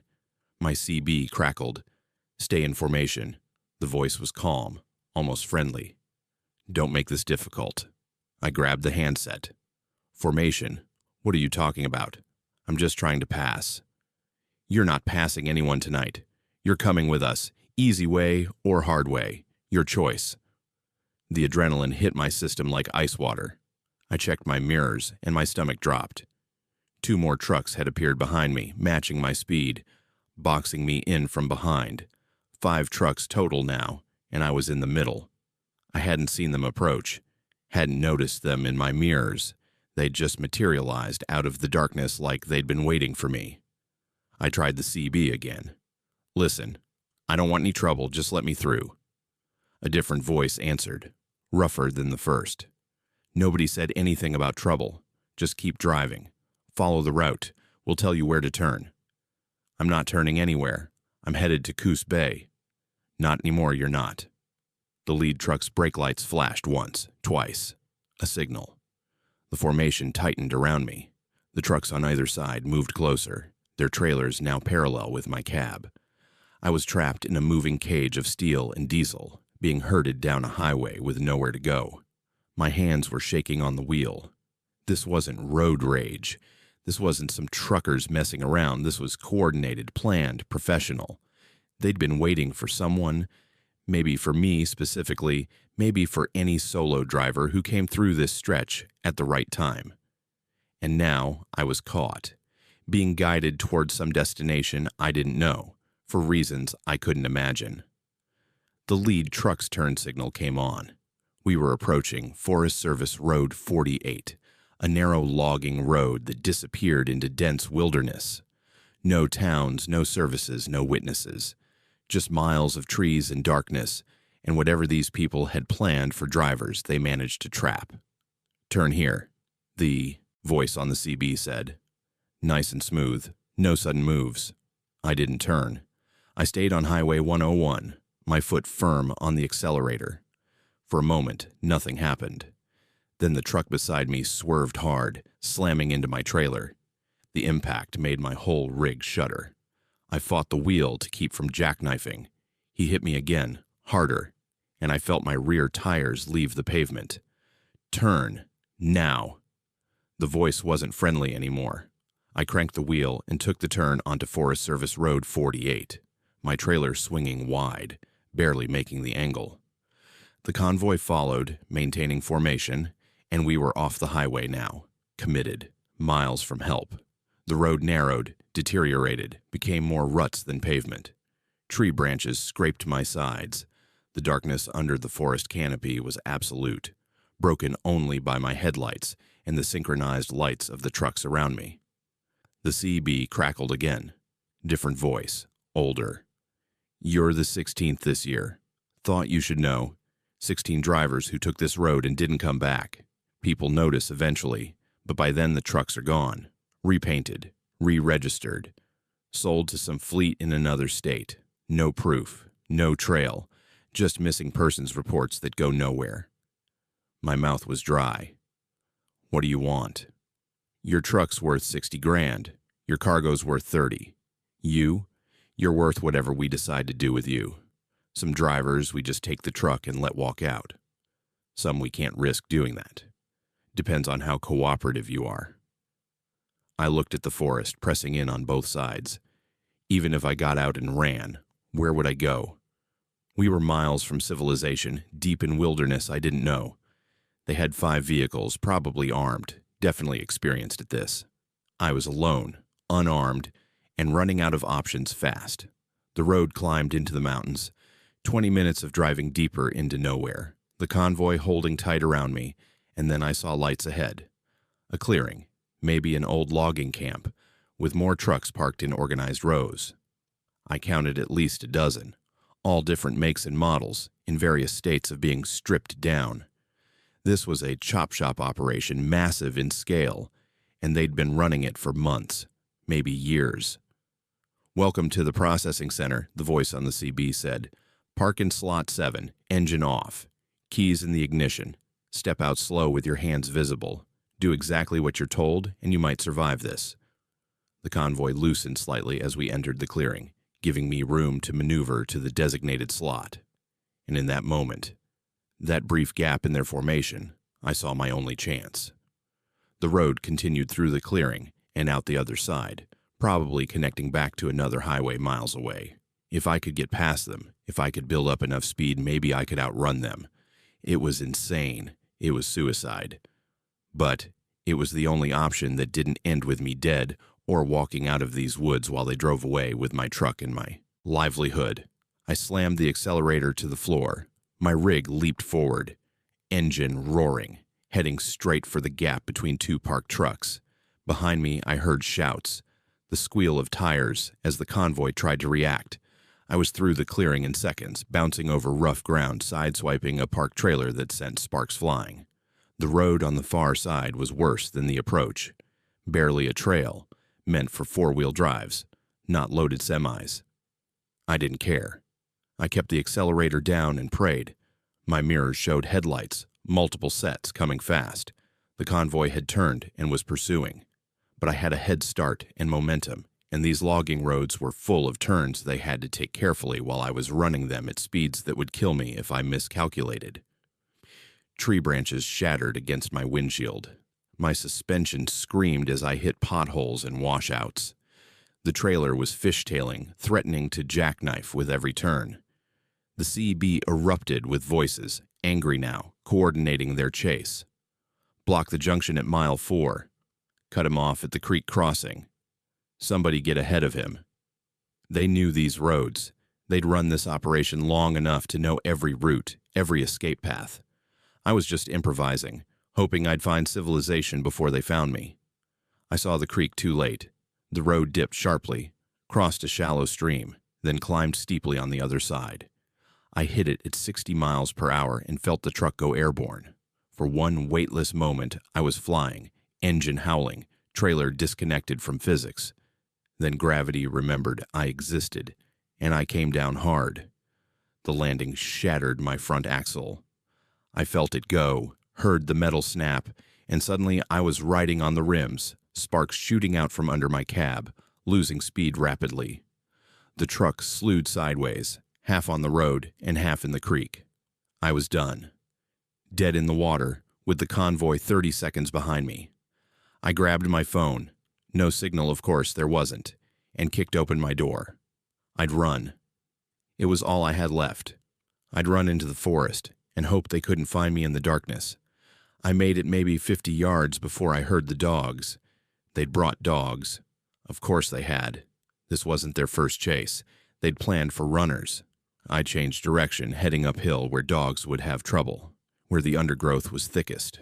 Behind me, I heard engines stopping, doors slamming, voices coordinating the search, and those dogs, getting closer, their barking echoing through the trees. I found a logging road, newer than the one I'd been on, and I followed it because running through underbrush was too slow. My lungs were burning, my legs were cramping. I was a truck driver, not a marathon runner, and I knew I couldn't keep this pace much longer, but I could see lights ahead through the trees, not flashlights. Steady lights. A building, maybe. Civilization. I burst out of the forest onto a paved road and nearly sobbed with relief. There was a ranger station 50 yards away, lights on, a truck parked outside. I ran for it, gasping, and hammered on the door. A ranger answered, young guy, looking alarmed at my appearance. Help, I managed. Being chased. Truck convoy. They're trying to kill me. He pulled me inside and locked the door. Slow down. What convoy? What happened? I explained in gasping bursts. The trucks, the formation, the chop shop in the clearing, the chase. He listened, with an expression that evolved from concern to recognition to something that looked like resignation. You're lucky, he said finally. You're the first one who made it out this year. Stay here. I'll call the county sheriff. While he was on the phone, I looked out the window, and my blood went cold. 5 trucks were pulling into the ranger station parking lot, the same 5 that had boxed me in. They parked in a neat line, and drivers got out, casual and unhurried. They didn't look like criminals. They looked like regular truckers, tired from a long haul, stopping for information. The ranger came back and saw them through the window. His jaw tightened. "Don't say anything," he whispered. "Just play along. Sheriff's 20 minutes away." One of the drivers came to the door. The ranger opened it, all professional courtesy. "Evening. Can I help you, gentlemen?" "Looking for our buddy," the driver said, and I recognized the voice from the CB, the friendly one. "We got separated back on 101. Thought he might have come through here, driving a red Freightliner, carrying auto parts." The ranger didn't even glance at me. "Haven't seen anyone except you folks. Road's been quiet tonight." The driver's eyes found me sitting in the corner. Our gazes locked. He smiled, slow and cold. "That's funny, because that's him right there." The ranger's hand dropped to his sidearm. "I think you gentlemen should leave. I think you should mind your business." The driver's smile never wavered. "That man's driving stolen cargo. We're contracted recovery agents. We have paperwork. We have authority, and we're taking him and his truck back." The ranger looked at me. In that moment, I realized he was making a calculation. 5 against 2, armed men who clearly weren't afraid of law enforcement, and a sheriff who was still 15 minutes away. I was just some trucker with a wild story about being chased through the woods. "Paperwork," the ranger said. The driver pulled out a folder, handed it over. Official-looking documents with stamps and signatures. All fake, probably, but professional fakes. The kind that would hold up to casual inspection. The kind that gave people an excuse to look the other way. The ranger read through them slowly. Behind the driver, the other 4 had spread out, surrounding the station. If this turned violent, we'd lose. The ranger knew it. I knew it. And they knew we knew it. "Looks legitimate," the ranger said finally, and I felt something break inside me. "But I'll need to verify with my supervisor. Come back in an hour." The driver's smile widened. "We'll wait right here." And they did.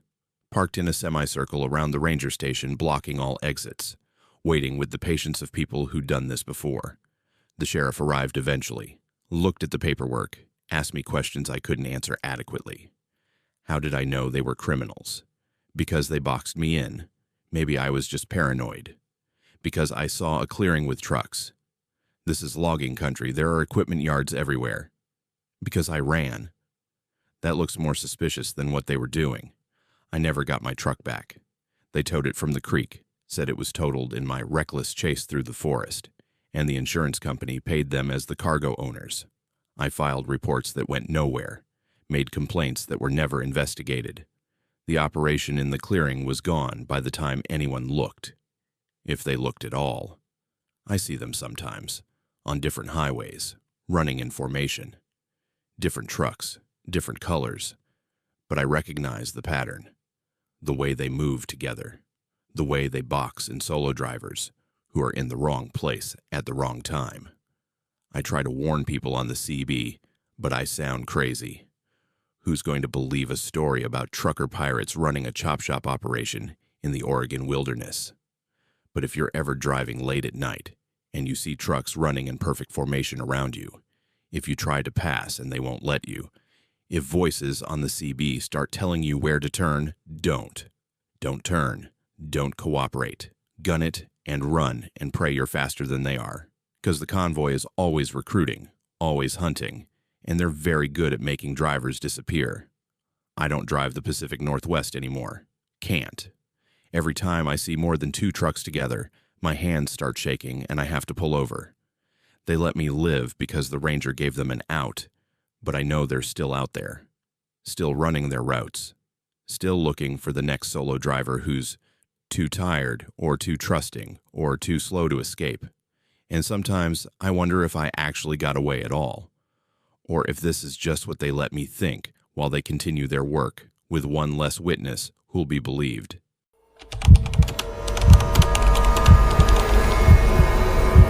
The temperature dropped 40 degrees in less than a minute. I watched it happen on my dashboard gauge, watched the numbers plummet from 52 to 12 as I drove into the fog bank that had appeared across Interstate 70 somewhere in the Colorado Rockies. One moment the road was clear, stars visible overhead, mountains silhouetted against the night sky. The next moment I was surrounded by white so thick my headlights couldn't penetrate more than 5 feet ahead. I'd driven through fog before, every trucker has. But this was different.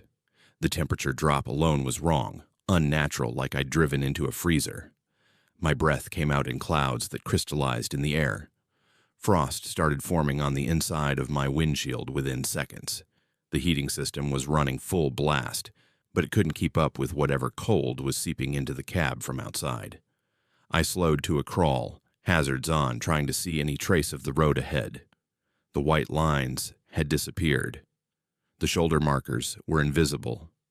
I was navigating by feel, by the subtle change in sound when my tires drifted toward gravel. Behind me, the fog was so dense I couldn't see my own trailer in the mirrors. I'd been swallowed whole, cut off from the world, isolated in a bubble of freezing white that pressed against my windows like something alive. That's when I heard the scraping, metal on metal, long and drawn out, coming from somewhere above the cab. Something was on my roof. Something heavy enough that I could feel the truck's suspension adjust to its weight. I told myself it was ice buildup, branches from overhanging trees, anything except what my primitive brain was screaming at me, that something had landed on my truck and was moving across the roof toward the front. The scraping stopped directly overhead. I stared up at the ceiling of the cab, my heart pounding so hard I could feel it in my throat. Silence. Just the hum of the engine and the whisper of fog moving past my windows. Then a face pressed against the windshield from outside, upside down, looking in at me. It wasn't human. The features were wrong, stretched and elongated, with too many joints in places that shouldn't bend. The eyes were enormous, milky white, with no iris or pupil. The mouth opened, and I saw rows of needle-thin teeth, and behind them another set of teeth, and behind those another, going back into a throat that seemed impossibly deep. It was looking at me with what might have been curiosity or hunger or something I had no reference for understanding. I slammed on the brakes, and the thing lost its grip, sliding off the hood and disappearing into the fog. My hands shook on the wheel.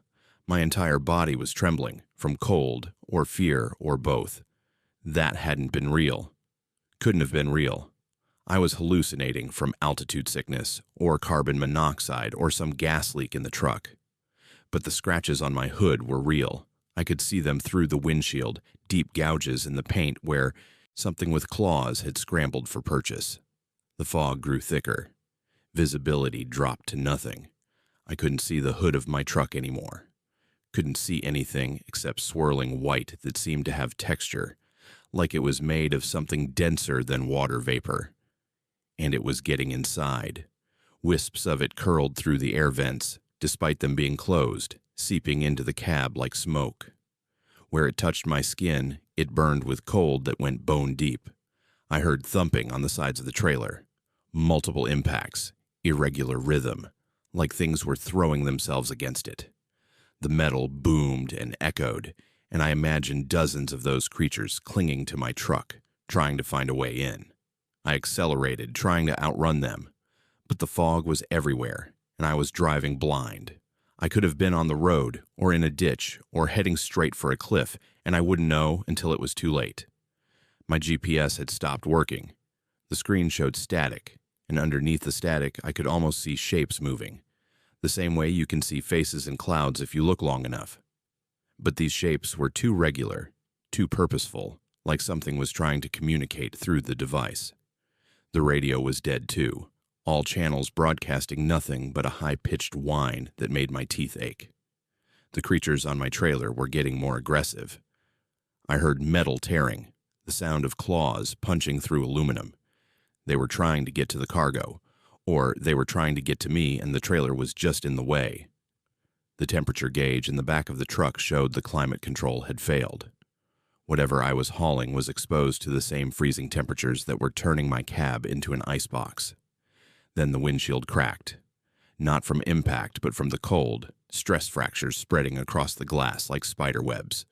Through the gaps in the safety glass, the fog poured in, and it brought the smell with it. Rot and ozone, and something organic that reminded me of the ocean but wrong, like sea life that had evolved in places without light. The fog was thick enough now that it pooled on my dashboard, moving with sluggish purpose, exploring surfaces with the curiosity of something semi-sentient. I saw shapes moving in the fog outside. Not the creatures, but something larger, much larger, shapes that suggested sizes that couldn't exist. A leg or tentacle or something that defied classification brushed against my truck, and the entire rig rocked sideways. Whatever was out there, the things on my roof and trailer were small compared to it. They were insects. It was something else entirely. My compass was spinning. North, south, east, west, cycling through directions faster and faster until the needle was just a blur. I'd lost all sense of orientation. I could have been driving in circles, could have been heading back the way I came, could have been climbing or descending.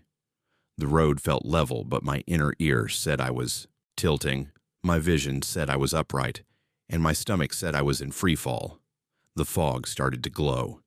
Bioluminescence, like deep-sea creatures have, pulsing in patterns that might have been communication. Blues and greens and colors I didn't have names for, wavelengths my eyes shouldn't have been able to perceive. The patterns hurt to look at directly, caused something like vertigo or nausea, like my brain couldn't process what it was seeing and was shutting down in protest. One of the creatures got inside the cab. I don't know how. Through the vents, maybe, or it squeezed through the cracks in the windshield. But suddenly, it was there with me, clinging to the passenger seat, its impossible body folded into angles that made my eyes water. It reached toward me with appendages that were part limb, part wing, part something I had no word for. The texture was wrong, simultaneously wet and dry, solid and incorporeal, like it existed in more dimensions than I could perceive, and I was only seeing a cross-section. I swung at it with the tire iron I kept beside my seat. The metal passed through it, like it wasn't entirely there, but I felt resistance, like hitting gelatin or thick mud. It made a sound, a chittering screech that bypassed my ears and resonated directly in my skull. The noise made my nose bleed, made my vision double, made me taste copper and smell burnt hair. The creature retreated but didn't leave. It perched on the dash, watching me with those milky eyes, its mouth opening and closing in what might have been breathing, or speaking, or tasting the air. I kept the tire iron raised, ready to swing again, knowing it wouldn't help but needing to do something, to not just sit there passively while this thing decided what to do with me. The fog was inside my lungs now. Every breath felt thick, wrong, like inhaling something alive. My thoughts were getting sluggish, hypothermia setting in despite the heater running. I knew I needed to stop, to put on more layers, to do something about the cold, but stopping meant being stationary while those things were out there. At least while I was moving, I felt like I had some control, some agency, even if it was an illusion. More creatures appeared in the cab.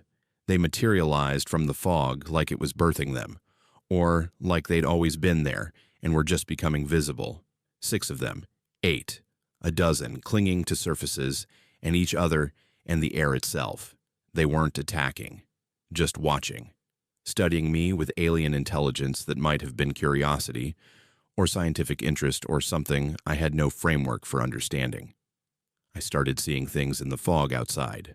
Structures, maybe. Buildings or vehicles, or the remains of them. Other trucks, half dissolved, their metal surfaces covered in something that looked like coral or fungus or crystallized fog. And bodies, or what had been bodies, incorporated into the structures, frozen in positions that suggested they'd been running or fighting or praying when the fog took them. The largest creature moved past my truck again, and this time I got a better look. It was vast, extending up into the fog beyond where my headlights could reach, and down below the road surface. The truck, the highway, everything was inside it or on it or part of it. We hadn't driven into fog. We'd driven into a living thing, something so large that weather systems were just its breathing, that mountain passes were just the spaces between its organs. My engine started to fail. The fog was getting into the mechanics, crystallizing on moving parts, turning oil into sludge. The truck slowed, coughed, and died. I sat in the sudden silence, surrounded by creatures and fog, and the awareness that I'd stopped moving, and now I was truly trapped. The things in the cab with me leaned closer, their examination becoming more thorough, more invasive. I felt something touch my thoughts. Not telepathy exactly, but an awareness of another intelligence brushing against my consciousness. The creatures wanted to understand me the same way I wanted to understand them, but they were approaching it from a perspective so alien that the contact felt like violation. They were taking apart my thoughts the way a child might dismantle a toy, curious and destructive, and incapable of recognizing the harm they were causing. My memories started to fragment, not lost like the Tollbooth story, but restructured, rewired, made to fit a logic that wasn't human. I remembered my childhood, but the emotions attached were wrong. Happy memories felt terrifying. Traumatic experiences seemed beautiful. My love for my family became something cold and analytical, while my fear of death transformed into eager anticipation. The windshield finally shattered completely, and the fog rushed in like a wave. It filled the cab, covered me, penetrated me. I felt it in my bloodstream and my cells, rewriting biology from the inside out. My skin was changing texture, becoming something between flesh and the material the creatures were made of. My fingers elongated, joints appearing where they shouldn't be. My vision expanded into spectrums I hadn't known existed. I was changing, adapting, becoming something that could survive in this environment, but losing what made me human in the process. Part of me fought it, screamed against the transformation, clung to memories and identity with desperate strength. But another part, growing stronger, welcomed it. This new way of existing made sense in ways my human life never had. The fog, the creatures, the vast thing we were all inside. I was starting to understand them, and understanding meant joining them. I don't know how long I sat in that dead truck while my body rewrote itself. Time moved strangely in the fog, hours compressing into seconds or expanding into eternities. But eventually the fog began to lift. The temperature rose. The creatures retreated into mist and then into nothing.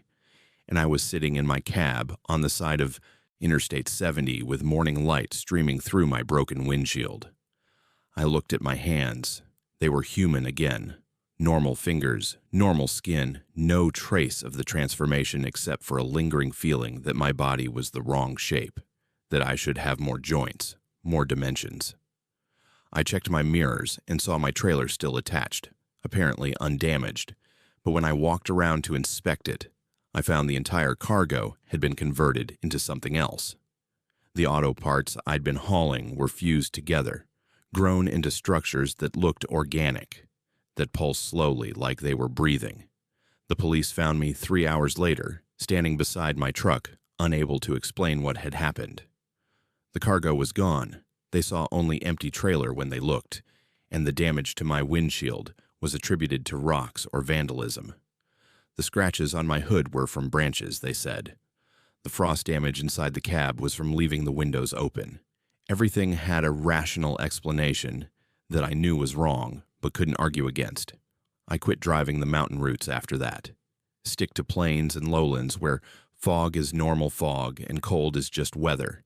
But sometimes, in certain conditions, when the temperature drops suddenly and mist rises without warning, I feel it. That presence, that vast living thing that exists in the spaces between, that breathes fog and births creatures and waits for travelers who venture into its territory. And sometimes I look at my hands and see the joints that shouldn't be there, hidden beneath normal skin. Feel the extra dimensions of space my body wants to occupy. Taste the fog in my lungs that never quite left. I'm still changing, slowly. A transformation that started that night and never completely stopped. One day I'll wake up and the human shape won't fit anymore. One day the fog will call me back and I'll walk into it willingly, returning to something I don't understand but know I belong to. The fog is always there, in the mountains, waiting, and it remembers everyone who passes through.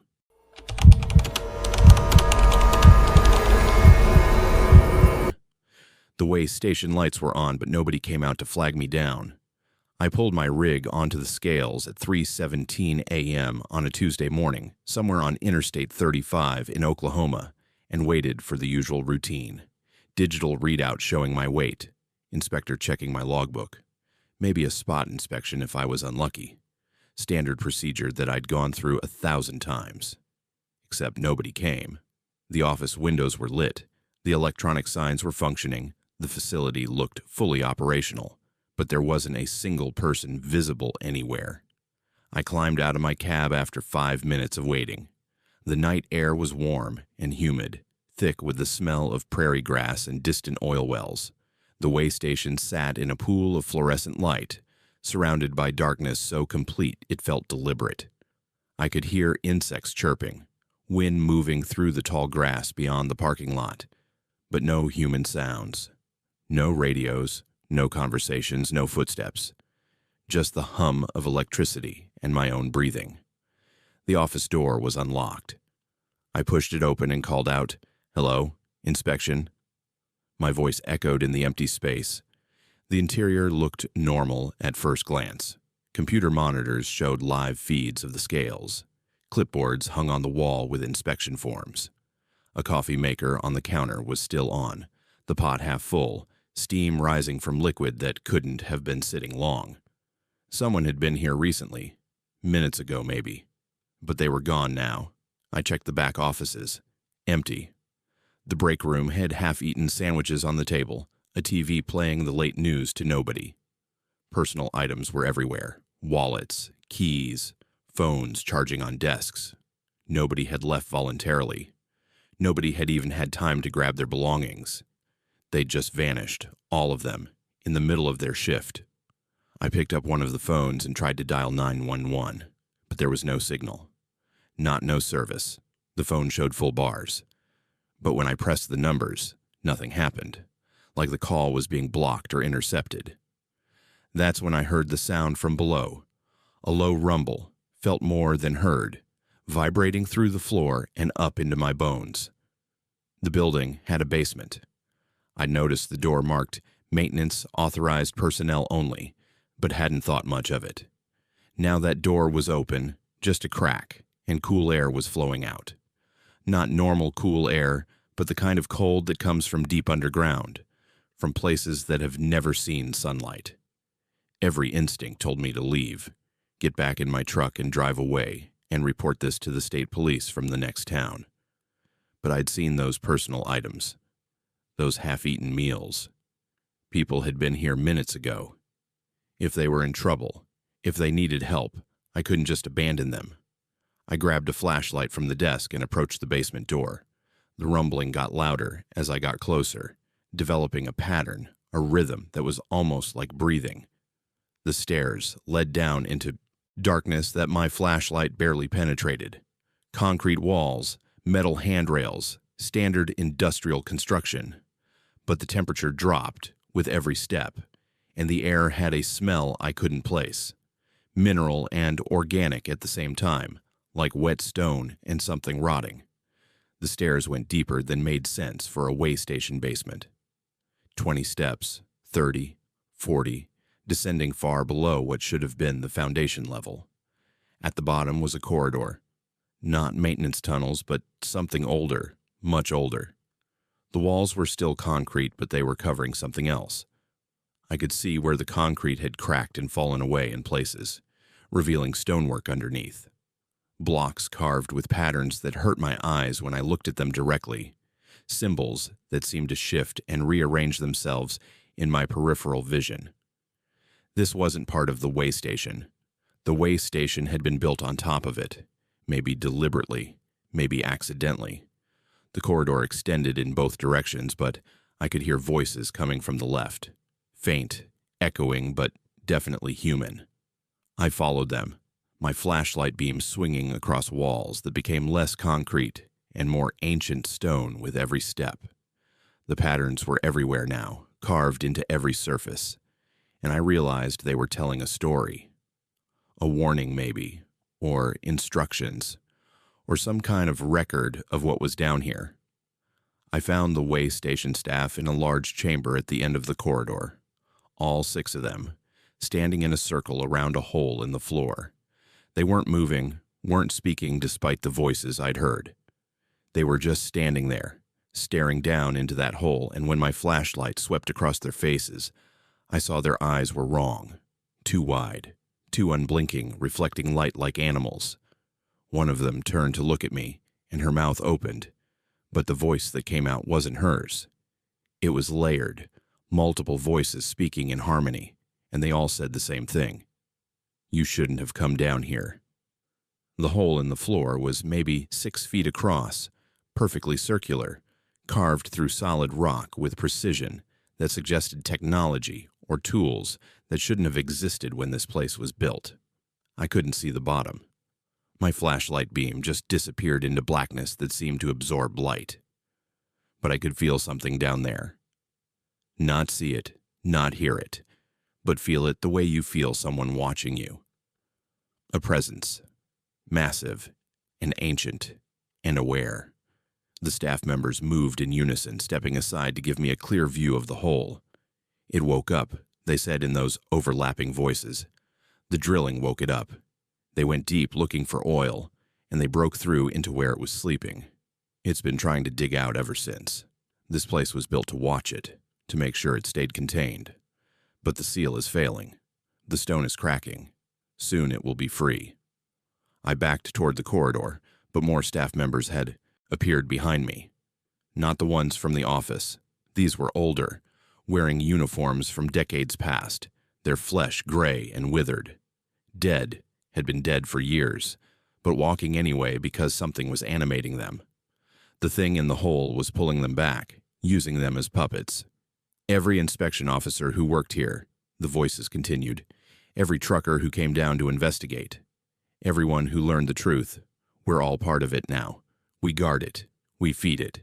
We make sure nobody interferes with its emergence.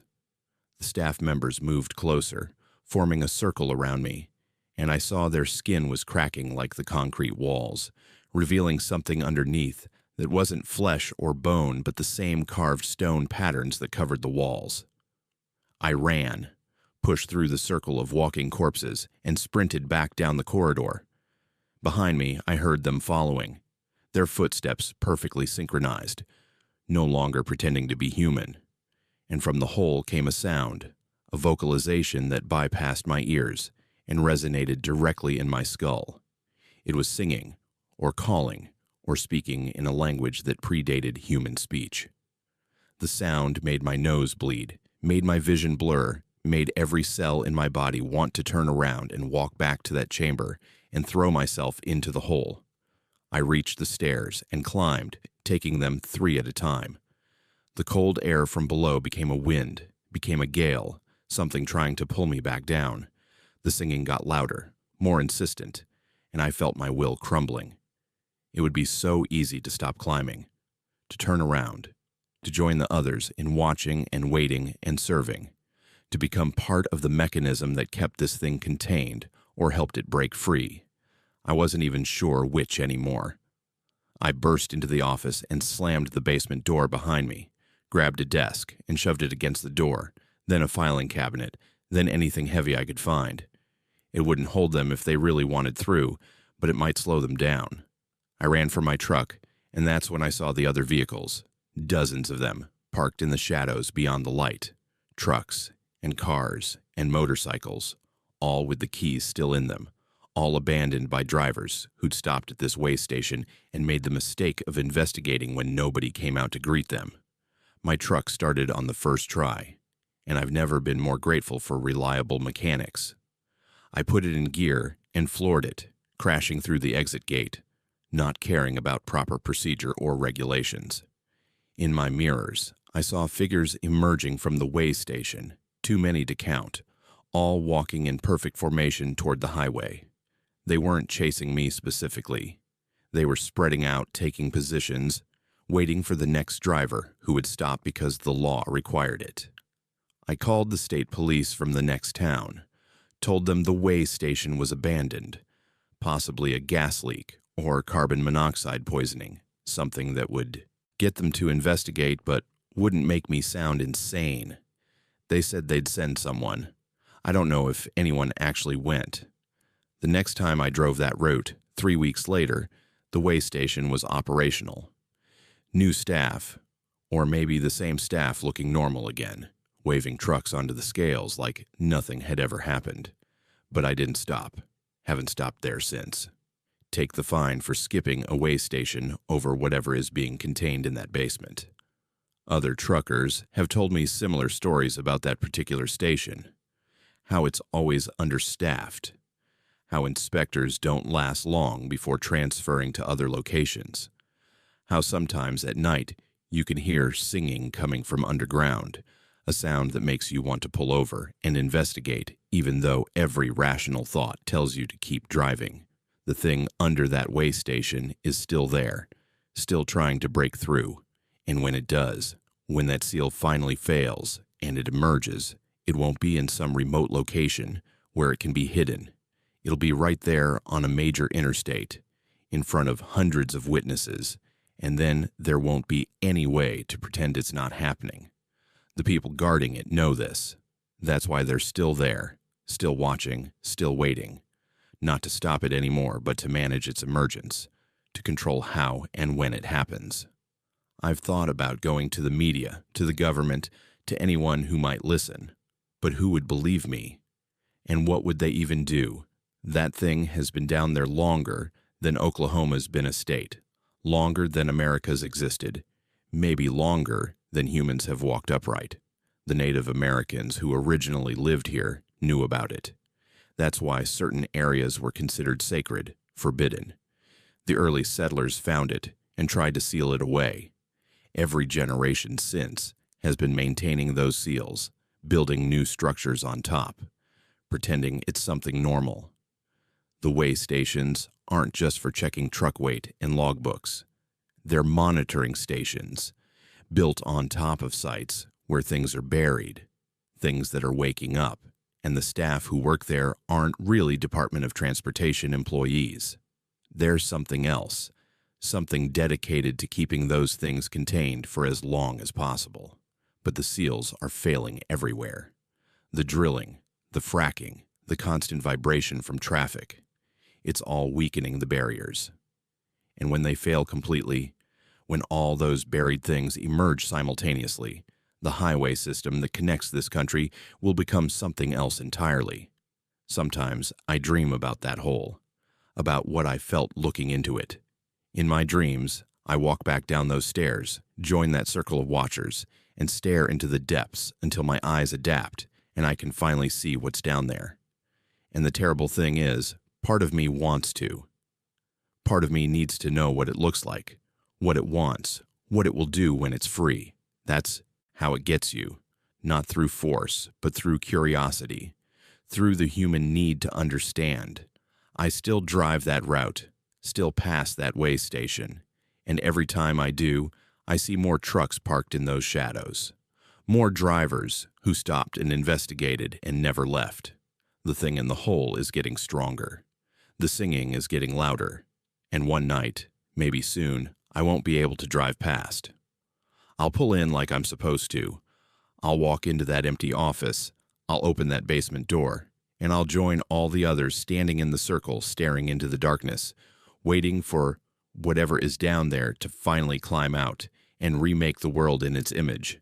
The worst part is knowing it's not just that one weigh station. They're everywhere, built on top of places that should have stayed sealed, and all of them are failing at once.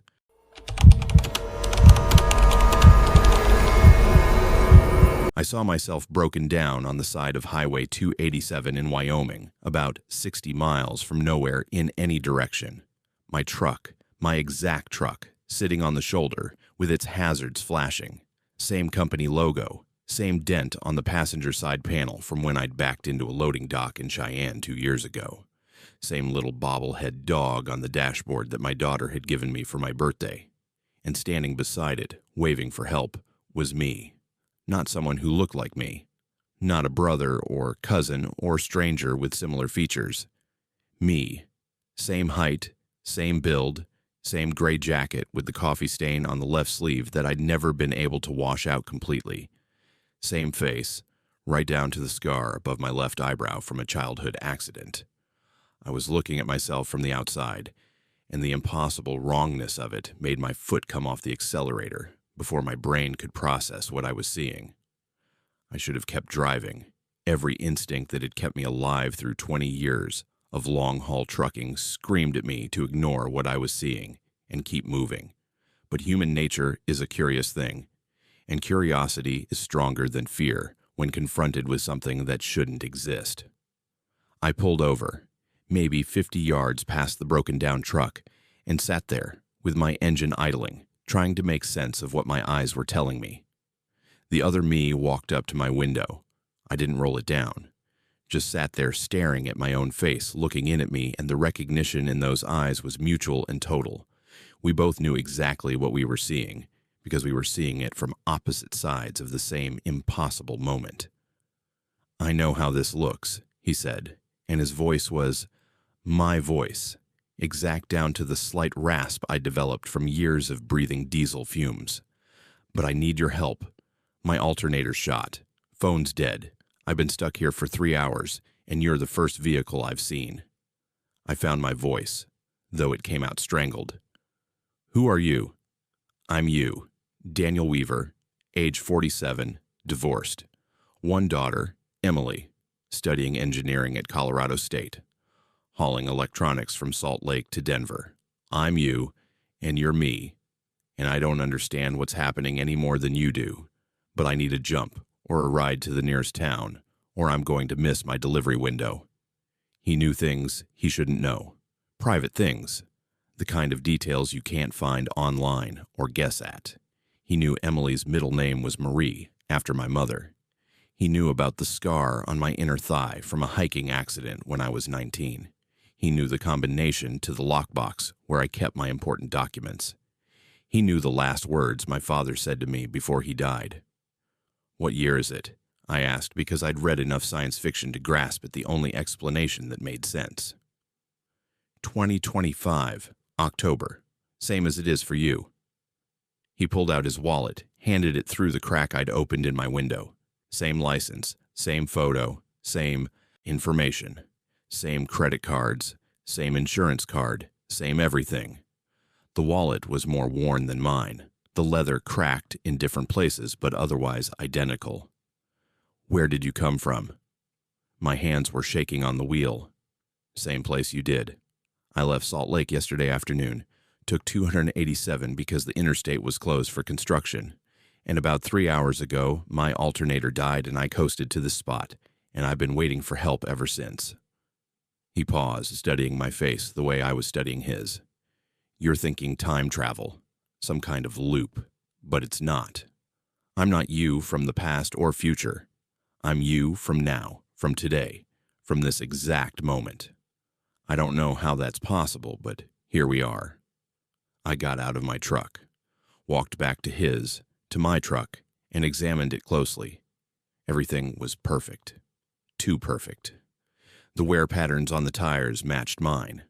The scratches and dings were in the same places. Even the trash in the cab, empty coffee cups, crumpled fast food bags, a dog-eared paperback, was identical to what I had in my own truck. This wasn't a copy or a duplicate. This was my truck existing in 2 places at once. "Maybe it's not time travel," I said slowly. "Maybe it's parallel universes. Maybe you're me from a dimension where everything is identical, except we both ended up on this highway at the same time." "Maybe." He didn't sound convinced. "Or maybe something else, something we don't have words for. I've been thinking about it for 3 hours, and the more I think, the less sense any of it makes." I popped the hood of his truck and looked at the alternator. It was definitely dead, the belt broken. I had tools, could probably fix it, or at least rig something temporary to get him mobile. The practical part of my brain was already working through solutions, while the rest of me was still trying to accept that I was standing next to myself, breathing the same air, occupying the same reality. That's when I noticed the differences. Small ones, almost imperceptible, but they were there. His hands were calloused in slightly different places. The gray in his hair was more pronounced on the right side, while mine was worse on the left. When he moved, his gait was just fractionally different, like he favored his right knee while I favored my left. Same person, same body, but shaped by subtly different experiences. "We're not exactly identical," I said. "No." He'd noticed too. "Close enough that nobody else would tell us apart, but we're not the same. Different choices, maybe, different accidents, little things that add up over time. How is this possible? I don't know."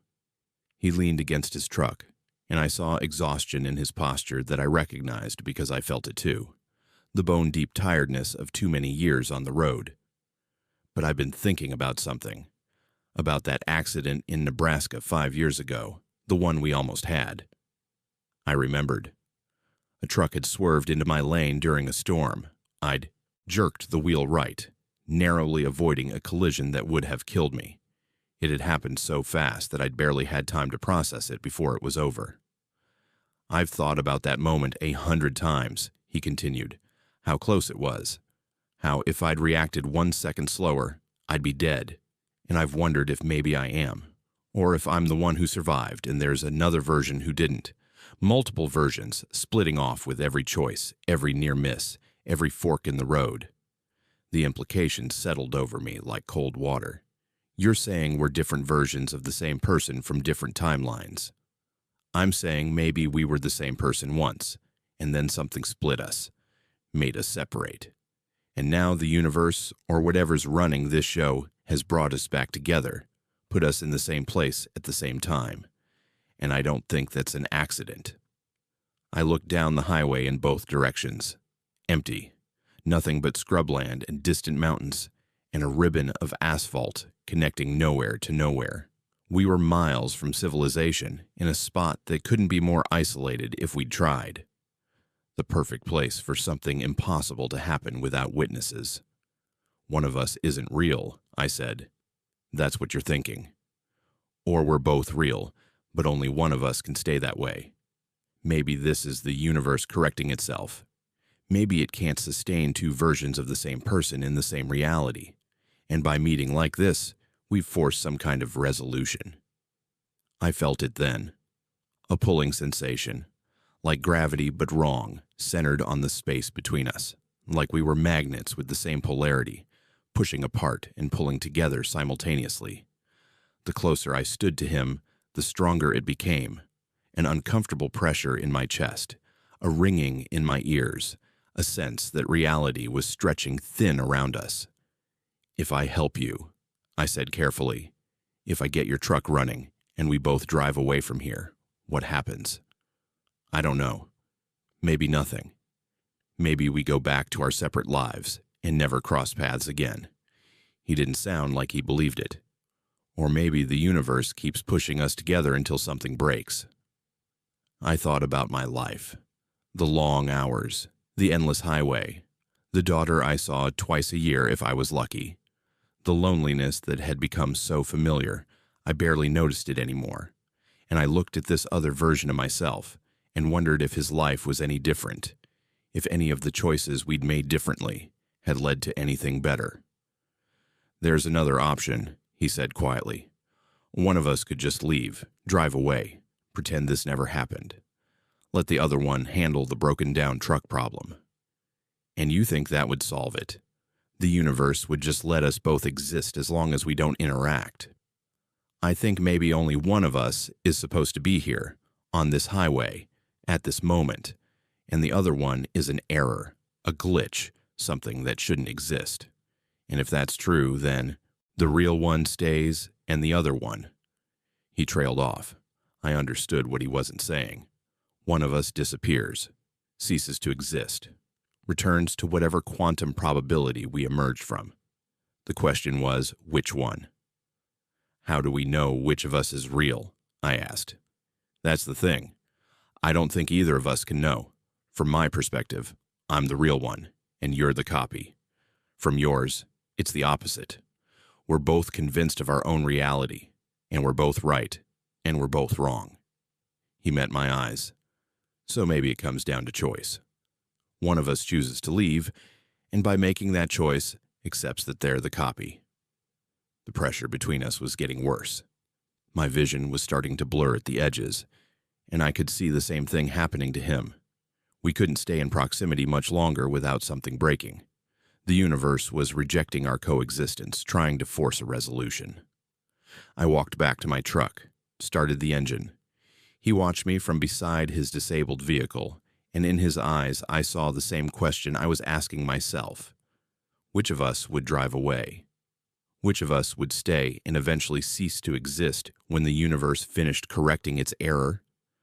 I put the truck in gear, started to pull back onto the highway, and in my mirror, I watched him standing there, getting smaller as the distance grew between us. At some point, maybe he'd fix his truck on his own, or maybe someone else would come along to help him, or maybe he'd simply fade away, reality's mistake erasing itself. But as I drove, a terrible thought occurred to me. What if I was the one who'd stayed? What if I was watching my real self drive away, while I stood there with a broken truck, convinced I was the original? What if the decision had already been made, and I just didn't know it yet? I looked in my rearview mirror, and the figure on the shoulder was gone. The highway behind me was empty. No truck, no person, no evidence that anything had been there at all, and I couldn't remember if I'd been the one driving away or the one being left behind. Both memories felt equally real, equally mine. I pulled over, hands shaking, and got out to check my truck. The alternator was fine. No problems. But the coffee stain on my jacket sleeve was on the right side now, not the left. And the scar above my eyebrow was gone, replaced by one on my chin that I had no memory of getting. I'm still driving, still making my deliveries, still calling my daughter on weekends. But sometimes I catch my reflection in the mirror, and it takes me a second to recognize myself. And I wonder which version I am. The one who helped, or the one who was helped. The one who drove away, or the one who was left behind. And sometimes, on empty highways, in the middle of nowhere, I see another truck in the distance. Same make, same model, same dent. And I never get close enough to see who's driving, because I'm afraid of what I'll see when I look at them. Afraid that I'll recognize myself. Or, worse, afraid that I won't.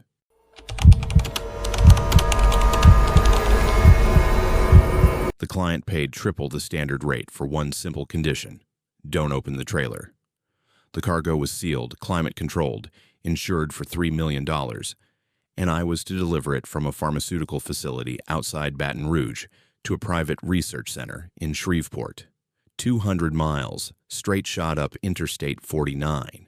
Easy money for a 6-hour drive. The manifest listed the contents as biological samples, which wasn't unusual for pharma companies. I'd hauled medical supplies dozens of times. This should have been routine. The smell started about 40 miles in. Sweet and organic, like overripe fruit mixed with something medicinal, seeping into my cab through the ventilation system, even though the trailer was supposed to be hermetically sealed.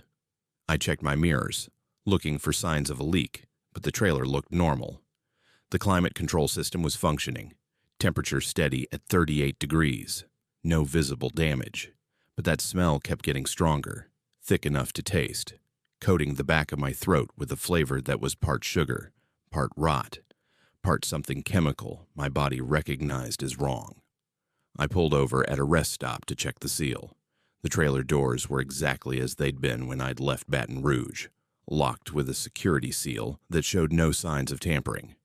But the metal around the seal was warm. Not hot, just warm, which made no sense given the refrigeration system. I pressed my hand against the trailer wall and felt vibration. Not the normal vibration of road travel, but something rhythmic, pulsing, like a heartbeat. I jerked my hand back and found a residue on my palm.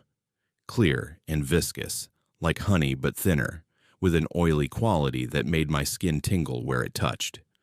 I wiped it on my jeans and climbed back into the cab. The tingling didn't stop. It spread from my palm up my wrist into my forearm, a sensation that was part itch, part burn, part something I had no reference for. When I looked at my hand under the dome light, the skin where I'd touched the residue was changing. The texture was different, smoother, with a faint iridescence like oil on water. I tried to scratch it away, but the sensation went deeper than surface level, like the change was happening in the tissue underneath. By the time I reached the halfway point, the tingling had spread to my elbow. The skin on my right arm looked wrong in ways I couldn't quite articulate. Still skin, still recognizably mine, but subtly different. The pores were smaller. The color was shifting towards something paler, more translucent. When I flexed my fingers, I felt resistance in the joints, like they wanted to bend in directions they hadn't before. The smell in the cab was overwhelming now. I had all the windows down, but it didn't help. The sweet rot chemical taste was in my mouth, in my sinuses, in my lungs with every breath. And I was starting to feel strange. Not sick exactly, but different. My thoughts were clearer in some ways, sharper, but also operating along pathways that felt foreign. I was noticing things I'd never paid attention to before. The precise frequency of the engine hum, the molecular composition of the air, the electromagnetic fields from the power lines running parallel to the highway. Information my brain shouldn't have been processing was suddenly available, and I didn't know what to do with it. I called the client, got a voicemail, tried the pharmaceutical company that had hired me, closed for the night. Thought about calling 911, but what would I say? That I was hauling something that might be contaminating me. They'd quarantine the truck, confiscate the cargo, and I'd lose my contract and probably my license. I just needed to make the delivery. 2 more hours. I could handle 2 more hours. The transformation accelerated. By mile marker 135, my entire right arm had changed. The skin was translucent enough that I could see the structures underneath, but they weren't bones and muscles anymore. They were something else, something organized, in geometries that my human brain recognized as more efficient than the biological architecture I'd been born with. My fingers had elongated, the joints multiplying so they could bend in smooth curves instead of angular hinges. When I touched the steering wheel, I could feel more than temperature and texture. I could feel the molecular structure of the plastic, the electrical current running through the truck's systems, the vibrations traveling through the frame from the engine. The smell was coming from me now. I was producing it, exuding it through pores that were opening in my transforming skin. And with the smell came understanding.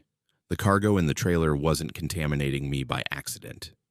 This was intentional, designed. Whatever was in those sealed containers was meant to be infectious, meant to rewrite biological systems at the cellular level, meant to spread. I was the vector, the test case, the proof of concept that it could transfer to a human host and begin the conversion process. My left arm started changing. I watched in the rearview mirror as my face began to shift. My eyes growing larger, the pupils elongating into vertical slits that could process more light, more data, more information than human eyes were designed to handle. My jaw restructuring, becoming more flexible, capable of opening wider. My teeth multiplying, becoming smaller and more numerous, better suited for processing the kind of nutrition this new body would require. I tried to stop the truck. My foot moved toward the brake, but my hand on the wheel had other ideas. The transformed appendage was stronger than my human side, and it kept the truck moving forward, kept me on a course toward the delivery point. I was fighting myself, the human part of my brain screaming to abort, while the transformed part, growing stronger with each passing minute, insisted on completing the mission. Not because I was being controlled, but because the new biology came with new imperatives, new drives that overrode my human ones. The worst part was that it didn't feel entirely wrong. The changes were painful, yes, but they also felt like improvement. like I'd been living my entire life with a disability I hadn't known I had, and now it was being corrected. My right arm was objectively better than my left, stronger, more sensitive, more capable. The enhanced vision showed me details I'd been missing my entire life. The expanded cognitive processing let me understand patterns and relationships I'd never been able to grasp. I was becoming something more than human, and part of me wanted to let it happen. My chest was changing. I felt my rib cage restructuring, the bones becoming more flexible, creating space for organs that hadn't existed an hour ago. My lungs were adapting, developing new capacity for extracting nutrients directly from air. My heart was splitting, forming a dual-chamber system that could pump with more efficiency.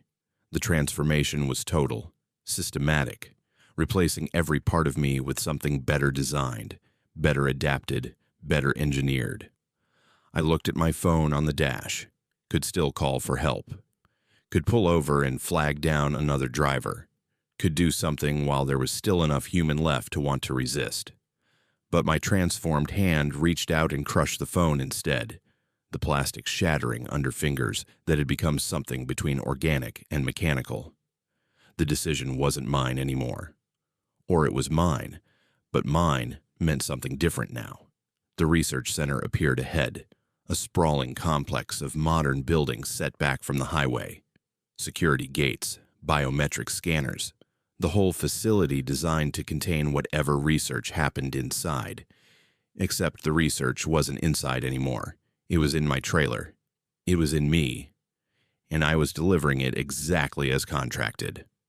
I pulled up to the loading dock, and two people in hazmat suits approached. They moved with inhuman precision, and I realized they were like me, already transformed, already converted, already part of whatever this was. They opened my trailer, and I smelled hundreds of sealed containers, each one containing enough of the transformative agent to convert a city. And I understood then what I was part of. Not a pharmaceutical delivery, an invasion, a replacement, a systematic conversion of the human species into something new. The suited figures helped me out of my cab. I was mostly transformed now, my body barely recognizable as human. They led me into the facility, into clean rooms where others like me were waiting.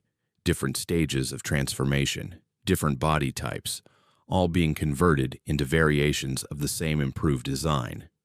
They showed me images of other trucks, other drivers, other deliveries happening simultaneously across the country.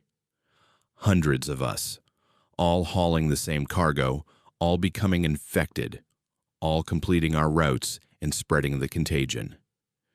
"You did well," one of them said, and I realized I could understand them without language, through chemical signals and electromagnetic pulses that my new sensory organs could interpret. "The transformation is 93% complete. You'll be fully converted within 6 hours. Then we'll give you a new load, a new route, and you'll continue the work." I wanted to refuse, wanted to fight, but that desire was fading, being overwritten by new priorities. The human part of me was disappearing, being absorbed into something that thought differently, valued differently, wanted differently.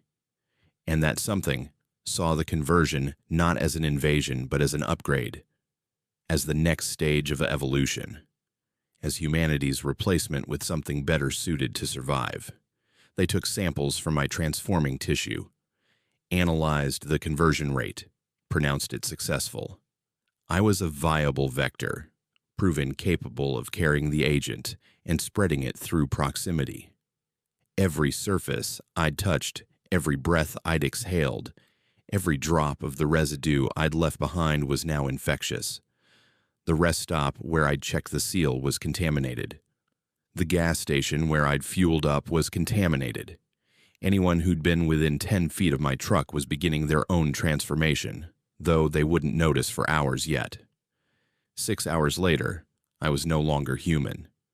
The thing wearing my shape, driving my truck, carrying my memories, looked in the mirror and saw something beautiful, something efficient, something superior in every measurable way. It felt no nostalgia for what it had been, only satisfaction in what it had become. They gave me another load, another route, more sealed containers full of the agent that would convert everyone it touched. I drove out of that facility and merged onto the highway, just another truck in a convoy of spreading transformation. By morning, I'd deliver my cargo to another city. By evening, hundreds more would be infected. By next week, thousands. The math was simple, the outcome inevitable. I see other truckers on the highway now, uncontaminated ones, and I know that some of them are hauling what I hauled, spreading what I spread, becoming what I became. The conversion is exponential, unstoppable, perfect in its design. Soon there won't be any humans left, just the improved versions, the upgraded ones, the things we became when someone decided that humanity had reached its limit. Sometimes I wonder if the original me would have wanted this. If Daniel Weaver, age 47, divorced, one daughter, would have chosen to be converted into something that barely remembers what it means to love her. But that version of me is gone, dissolved into biological soup, and rebuilt into this, and this version doesn't wonder about such things for long. The load is always waiting. The routes are always planned, and the conversion continues, one delivery at a time. If these stories have left your heart racing and your mind reeling, hit that subscribe button and join the Verified Souls family. Drop a like if you're brave enough to hear more, and tell me in the comments, would you have opened that trailer? Would you have kept driving? Your next nightmare is just one video away.